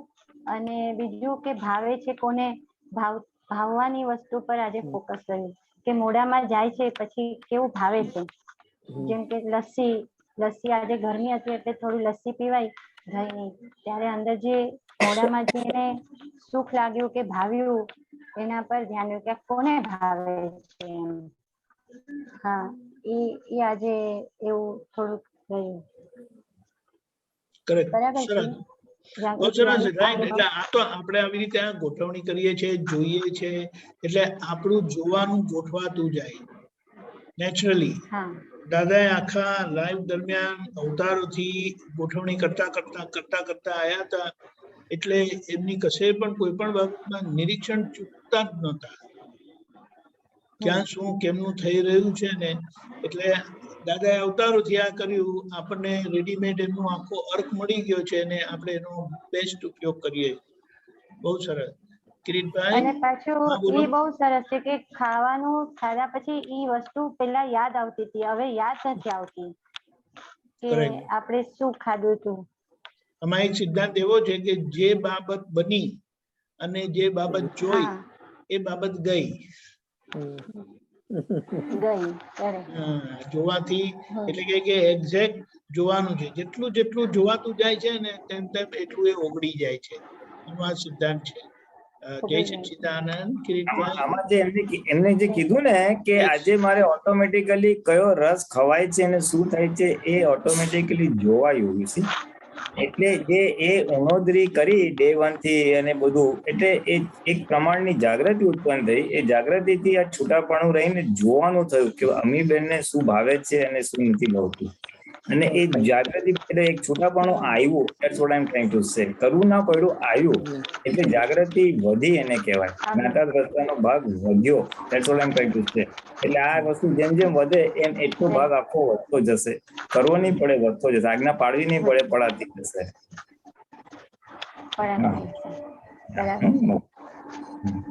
જય સચ્ચિદાનંદ. કિરીટભાઈ, જય સચ્ચિદાનંદ. જય સચ્ચિદાનંદ. જય સચ્ચિદાનંદ. દીપકાનંદજી, જય સચ્ચિદાનંદ. જય સચ્ચિદાનંદ. બોલો બોલો. જસ્ટ નાનો ક્વેશ્ચન હતો. આપણે મોળા રસ જેવું હોય છે કે નહીં, 6 રસોનું એબસન્ટ હોય એને મોળો રસ જેવું હોય છે. આપણે જેમ વ્હાઈટ કલર હોય છે ને, આપણે 6 કલર હોય છે ને વ્હાઈટ, અને બીજા બધા કલરોના મિશ્રણથી થાય, એવી રીતે મોળો રસ હોય છે કે કેમ? પુલિનંદજી, આઈ ડોન્ટ થિંક સો. એવો કોઈ ઉલ્લેખ થયો નથી. એબ્સન્સ ઓફ ટેસ્ટ તમે કહો છો. White is absence of colour and black is absence of colour ને એ બધું. White is combination of all the 3 primary colours. એવું કઈ નથી હોતું. there's some taste is always there. દરેક નહીં, જો સાંભળો. બેઝિકલી દરેક પરમાણુનો ગુણ જ છે. એવરી પરમાણુનો ગુણ છે રસ, રૂપ, રસ, સ્પર્શ ને ગંધ. યુ સી 4 એના જે છે ને, રસ, રૂપ, સ્પર્શ ને ગંધ. એટલે રસ is a primary quality of each and every પરમાણુ. ઈચ પરમાણુ હેઝ સમ રસ, ખાટો, તીખો, વોટેવર. એટલે એબ્સન્સ નો પ્રશ્ન આવતો જ નથી, પરમાણુમાં હોય જ. આપણે ભાત, રોટલી એ બધામાં શું હોય કે સહેજ મીઠા આમ, એ સિવાય મોળાશ વધારે હોય. It's the absence of one रस हो जाएगी. खांड हो जाएगी, मीठू हो जाएगी. हाँ. It can be identified as absence of tikku, absence of gadiyu, absence of મીઠું. हाँ. એ absence છે. આઈડેન્ટિફાઈ કરીએ છીએ કે મોડું કરીને, but it has some. હા, એટલે એ નથી, એ ખાલી એ ભાગ નથી એનામાં. બાકી બીજો કોઈને કોઈ રસ તો હોય 6 માંથી. બરાબર. પણ મેં ભાત ને એનો દાખલો જોઈએ તો આપણે 6 રસનો વિચાર એની સાથે કરીએ તો એક સહેજ ગળપણ સ્લાઇડ છે. કોણ કે છે મોડું છે? ભાત એટલે સ્ટાર્ચ. તમે એને ખૂબ ચાવી છે અને ખાઓ, તમને મીઠાશ આવશે. You get the sense of. આજે એટલે મીઠો રસ છે જ એમાં. એ તો ચાવીને ખાધું નથી એટલે. પણ પુલિનાજી, મીઠું નથી નાખ્યું ને કે તીખું નથી નાખ્યું એટલે એને મોડું કહે છે. હા, એટલે પણ સ્વીટનેસ ઇઝ ધેર ને. ગળપણ છે ને, ગળ્યો રસ છે. ભાત મોળો નથી, એમાં સ્વીટ રસ, ગળપણનો રસ છે. એટલે હું શું કહું છું, ખારું અને તીખું નથી, પણ ગળપણ તો છે જ. હું શું કહું છું, એમાં એ તો ખબર પડે છે, પરંતુ બહુ બહુ માઇનોર ગળપણ માઇનોર અમાઉન્ટમાં હોય, બરાબર? તો બાકીની વોલ્યુમ જે છે એમાં શું છે, શુગરની ગળપણ અને ભાતની ગળપણમાં ફેર છે, એટલે એમાં ગળપણનું ઓછું છે. હા, ગળપણનું પ્રમાણ ઓછું છે. તો It's okay. પ્રમાણ ઓછું છે તો બાકીનું જે છે એ શું છે? દરેક પદાર્થમાં બધા રસ હોય જરૂરી નથી ને. મરચામાં ખાલી તીખું જ છે તો પછી એમાં બીજું નથી, એમાં ગળપણ નથી તો શું છે? પુલિનાનંદજી, I'm just guessing, it's an anticipation કે જો ભાતમાં છે ને આપણે ઘી નાખીએ છીએ, કારણ કે જો ભાત એમને એમ ખાય ને તો વાયુ કરે, એટલે એનો મતલબ એમ થયો કે ભાતની અંદર તુરો રસ છે અને ગળ્યો રસ પણ છે. This is my anticipation, હા કિરીટભાઈ, just an anticipation, કારણ કે આપણે એમાં સ્પેસિફિકલી ઘી નાખીએ છીએ અને એ રેકમેન્ડ કરે છે આયુર્વેદ, એટલા માટે. હા, ઓકે ચા હોય, ઓકે ચા. એક મિનિટ મંજુ જય સચિદાનંદ. Kiritbhai, very good. સચિદાનંદ. જય સચિદાનંદ. હા દીપકાનંદજી, ગઈકાલે મેં તમને પાણી ઉભા ઉભા પીવું એવું કહ્યું ને, તો આજે બેસીને પીવાનો ટ્રાય કર્યો, એટલે એકદમ જ યાદ આવ્યું કે ચલો બેસીને પીએ. બેસીને જેવી પીવા માંડી ને, પાણીની અંદર દાદા દેખાયા પહેલા તો, પછી દાદા ભગવાન દેખાયા, પછી કે છે મંજુ તું પી, અને એવી રીતના ખબર નહીં પછી છૂટું પડી ગયું કે હા મંજુ ને બધું. પણ આ એક અનુભવ થયો કે દરેક વસ્તુમાં દાદા દેખાવા માંડ્યા. પ્લસ પહેલાના ઘણા ખાતી વખતના અનુભવ કહું, પહેલા મને ગળ્યું બહુ જ ભાવતું હતું, ખૂબ જ ગળ્યું ખાતી હતી, પણ જ્યારે મેં નોટિસ કરેલું કે દાદા ભગવાન હોય, આપતપુત્રો હોય, ત્યારે જે આખો લાડુ ખવાય એની જગ્યાએ અડધો જ ખવાય, ઘણી વાર તો અડધો બી એમાંય ઘણી વાર કોઈને કહું બાજુમાં કે તારે આ ગળ્યું જોઈએ છે તો આપી દેતી. એટલે ગળપણ માટેની તો પેલી જે ગાંઠ હતી કે જે કઈ એ છૂટી ગઈ. એટલે બધું દાદા માટે બધું છે. બધું આમાં આપણને એના માટે એક બહુ સરસ કીધું છે કે આત્માનું સુખ આવતું જાય ને પછી પૂતગલમાંથી સુખ લેવાનું સહેજે બંધ થઈ જાય. ભગવાન 12.5 વર્ષમાં નંબર ઓફ ડેઝ, એક વર્ષ કરતા 365 ડેઝ લેસ એમણે આહાર ગ્રહણ કરેલો. એટલે આ તો સમજવાનું છે. આ તો આપણી રસ લુબ્ધતા છે ને, તે આપણે ખવડાય કરે. જયારે જોઈએ ત્યારે ભૂખાના ભૂખા જ હોય. જમીને પણ કઈ સારી આઈટમ હોય ને તો કઈ ચાલો ચાખી લઉં, તમારો બહુ આગ્રહ છે એટલે લઈ લઉં છું. બહારનું કાઢતા તો કઈ આવડે, આપણે બધા બહારના કાઢતા આવડે. પણ એ વાત છે, પણ ધીમે ધીમે આપણી આ જાગૃતિ જેમ જેમ થતી જાય છે ને એ આપણને હેલ્પ છે. પુલિયાજી બોલો. હા, એ જે એમને અનુભવ કીધો બહુ સારો કીધો કે આજે મેં બેસીને પીધું અને મને દાદા દેખાય અને બધે દેખાયા. શબ્દ ભલે આ વાપરો, વોટ ઇટ સેઝ ઇઝ કે હવે આહાર લેતી વખતે ચિત્તની હાજરી પૂર્વક લેવું. બેસીને લ્યો એટલે તમારું ચિત્ત ત્યાં આવ્યું, એ તો ઉભા ઉભા એટલે કામ કરતા કરતા ચિત્ત તો ભટકતું, એને પાણી ગગડાઈ દીધું, પણ બેસીને લીધું એટલે ચિત્ત આવ્યું. હવે ચિત્તની હાજરી પૂર્વક કર્યું ને એટલે ચિત્ત તમારું જે બહાર જતું હતું એ એકાગ્ર થયું પાછું, અને એકાગ્ર ચિત્તને લીધે પછી તમને દાદા દેખાયા. એ તમારો આખો શુદ્ધ ઉપયોગની દશા ઉત્પન્ન થઈ, એમ આનું મર્મ છે. તમને આ દેખાયું, પણ વોટ ઇઝ ધ સાયન્સ, એની પાછળ શું પ્રક્રિયા થઈ રહી છે એ હું થોડું ખુલ્લું કરું છું. મહાત્માને ખબર પડે કે આ કરવાથી આવી જાગૃતિ વધે છે. આ તમને દાદા દેખાય એટલે તમારું ચિત્ત આખું આવી ગયું ને ઉપયોગ આવી ગયો ધાડ કરતો. અને જે તમે કીધું ને જે ગળપણનું ઓછું થાય છે, એ શું થાય, એ તો વાત બરાબર છે, કારણ કે આપણે ઓછાથી સંતોષ થવા લાગ્યો એટલે વધારે ભાગ ઓછો થઈ ગયો લેવાનો. અને બીજું શું છે, એક નિયમ છે, પરમાણુ ફરે. જેમ જેમ આપણે ઉંમર કે વર્ષો જાય ને, અમુક વસ્તુ નાનપણમાં ભાવતું હોય, પછી મિડલ એજમાં ના ભાવે, પછી બુઢાવામાં છે. એટલે પરમાણુના જે આપણે રિક્વાયરમેન્ટ, અંદરના પરમાણુની જે રિક્વાયરમેન્ટ હોય ને એ બદલાય. એટલે ઘણી વાર હવે મને ગળું ભાવતું જ નથી, હવે મને આ ભાવતું જ નથી, પણ એ અંદર થતા પરમાણુ ફેરફાર છે જેને લીધે આ બહાર થાય છે. એટલે આ નેચરલ વસ્તુ છે જે તમે ઓબ્ઝર્વ કરી. એને દાદાએ કીધું ને કે પ્રકૃતિ બદલાય, પ્રકૃતિ બદલાય, પ્રકૃતિ બદલાય. કફમાંથી પિત્ત થાય, પિત્ત થાય એટલે પછી ગળ્યું ભાવે નહીં, તીખું જ ભાવે, એવું બધું હોય છે.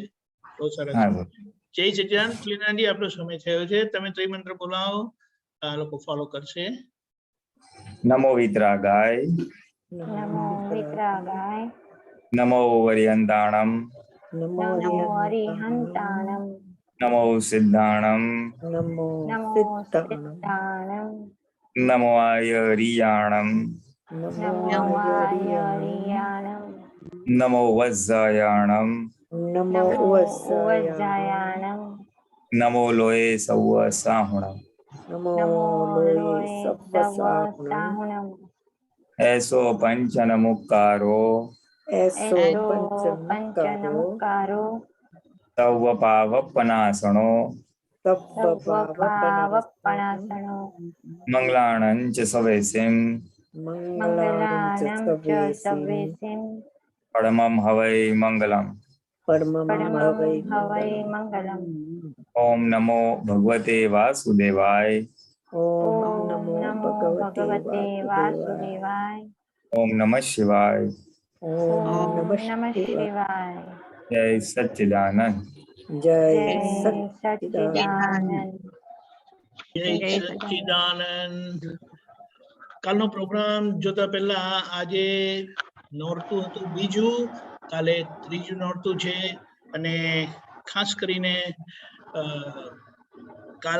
કાલે ત્રીજા નોરતે ચંદ્રઘંટા નામ એટલે માતાજીનું એ સ્વરૂપ છે જેમની આરાધના થાય છે.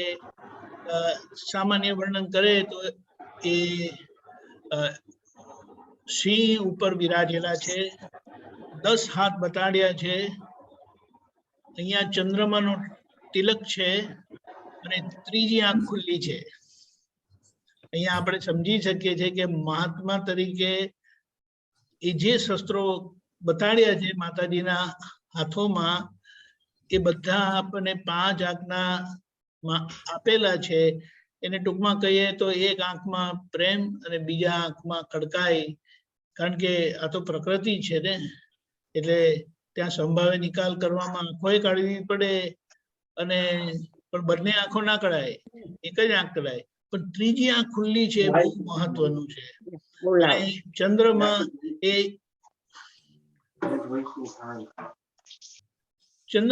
એ એનું સૂચક છે, બીજ આપણે કહીએ ને.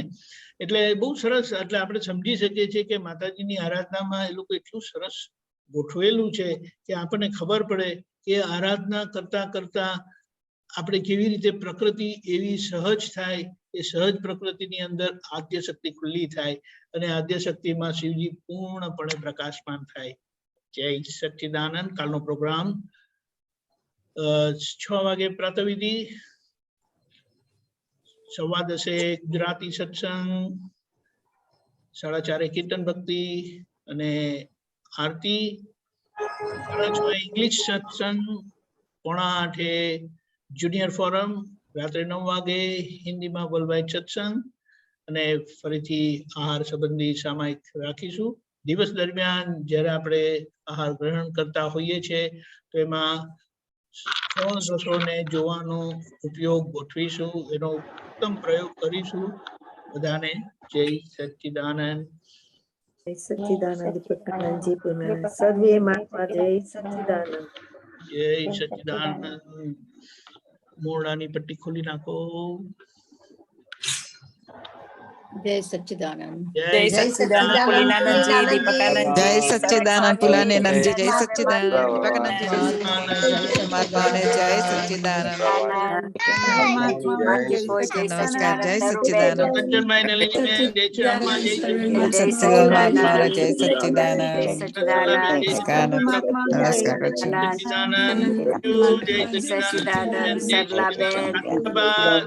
મીનાક્ષીબેન જય સચ્ચિદાનંદ. દલુભાઈ જય સચ્ચિદાનંદ.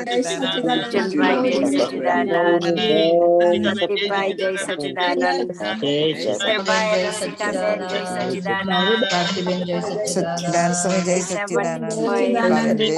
પૂર્ણિમાબેન જય સચ્ચિદાનંદ.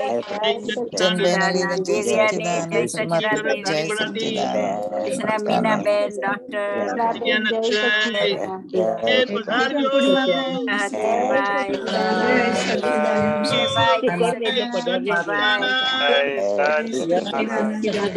લક્ષ્યભાઈ, જય શ્રી રામ,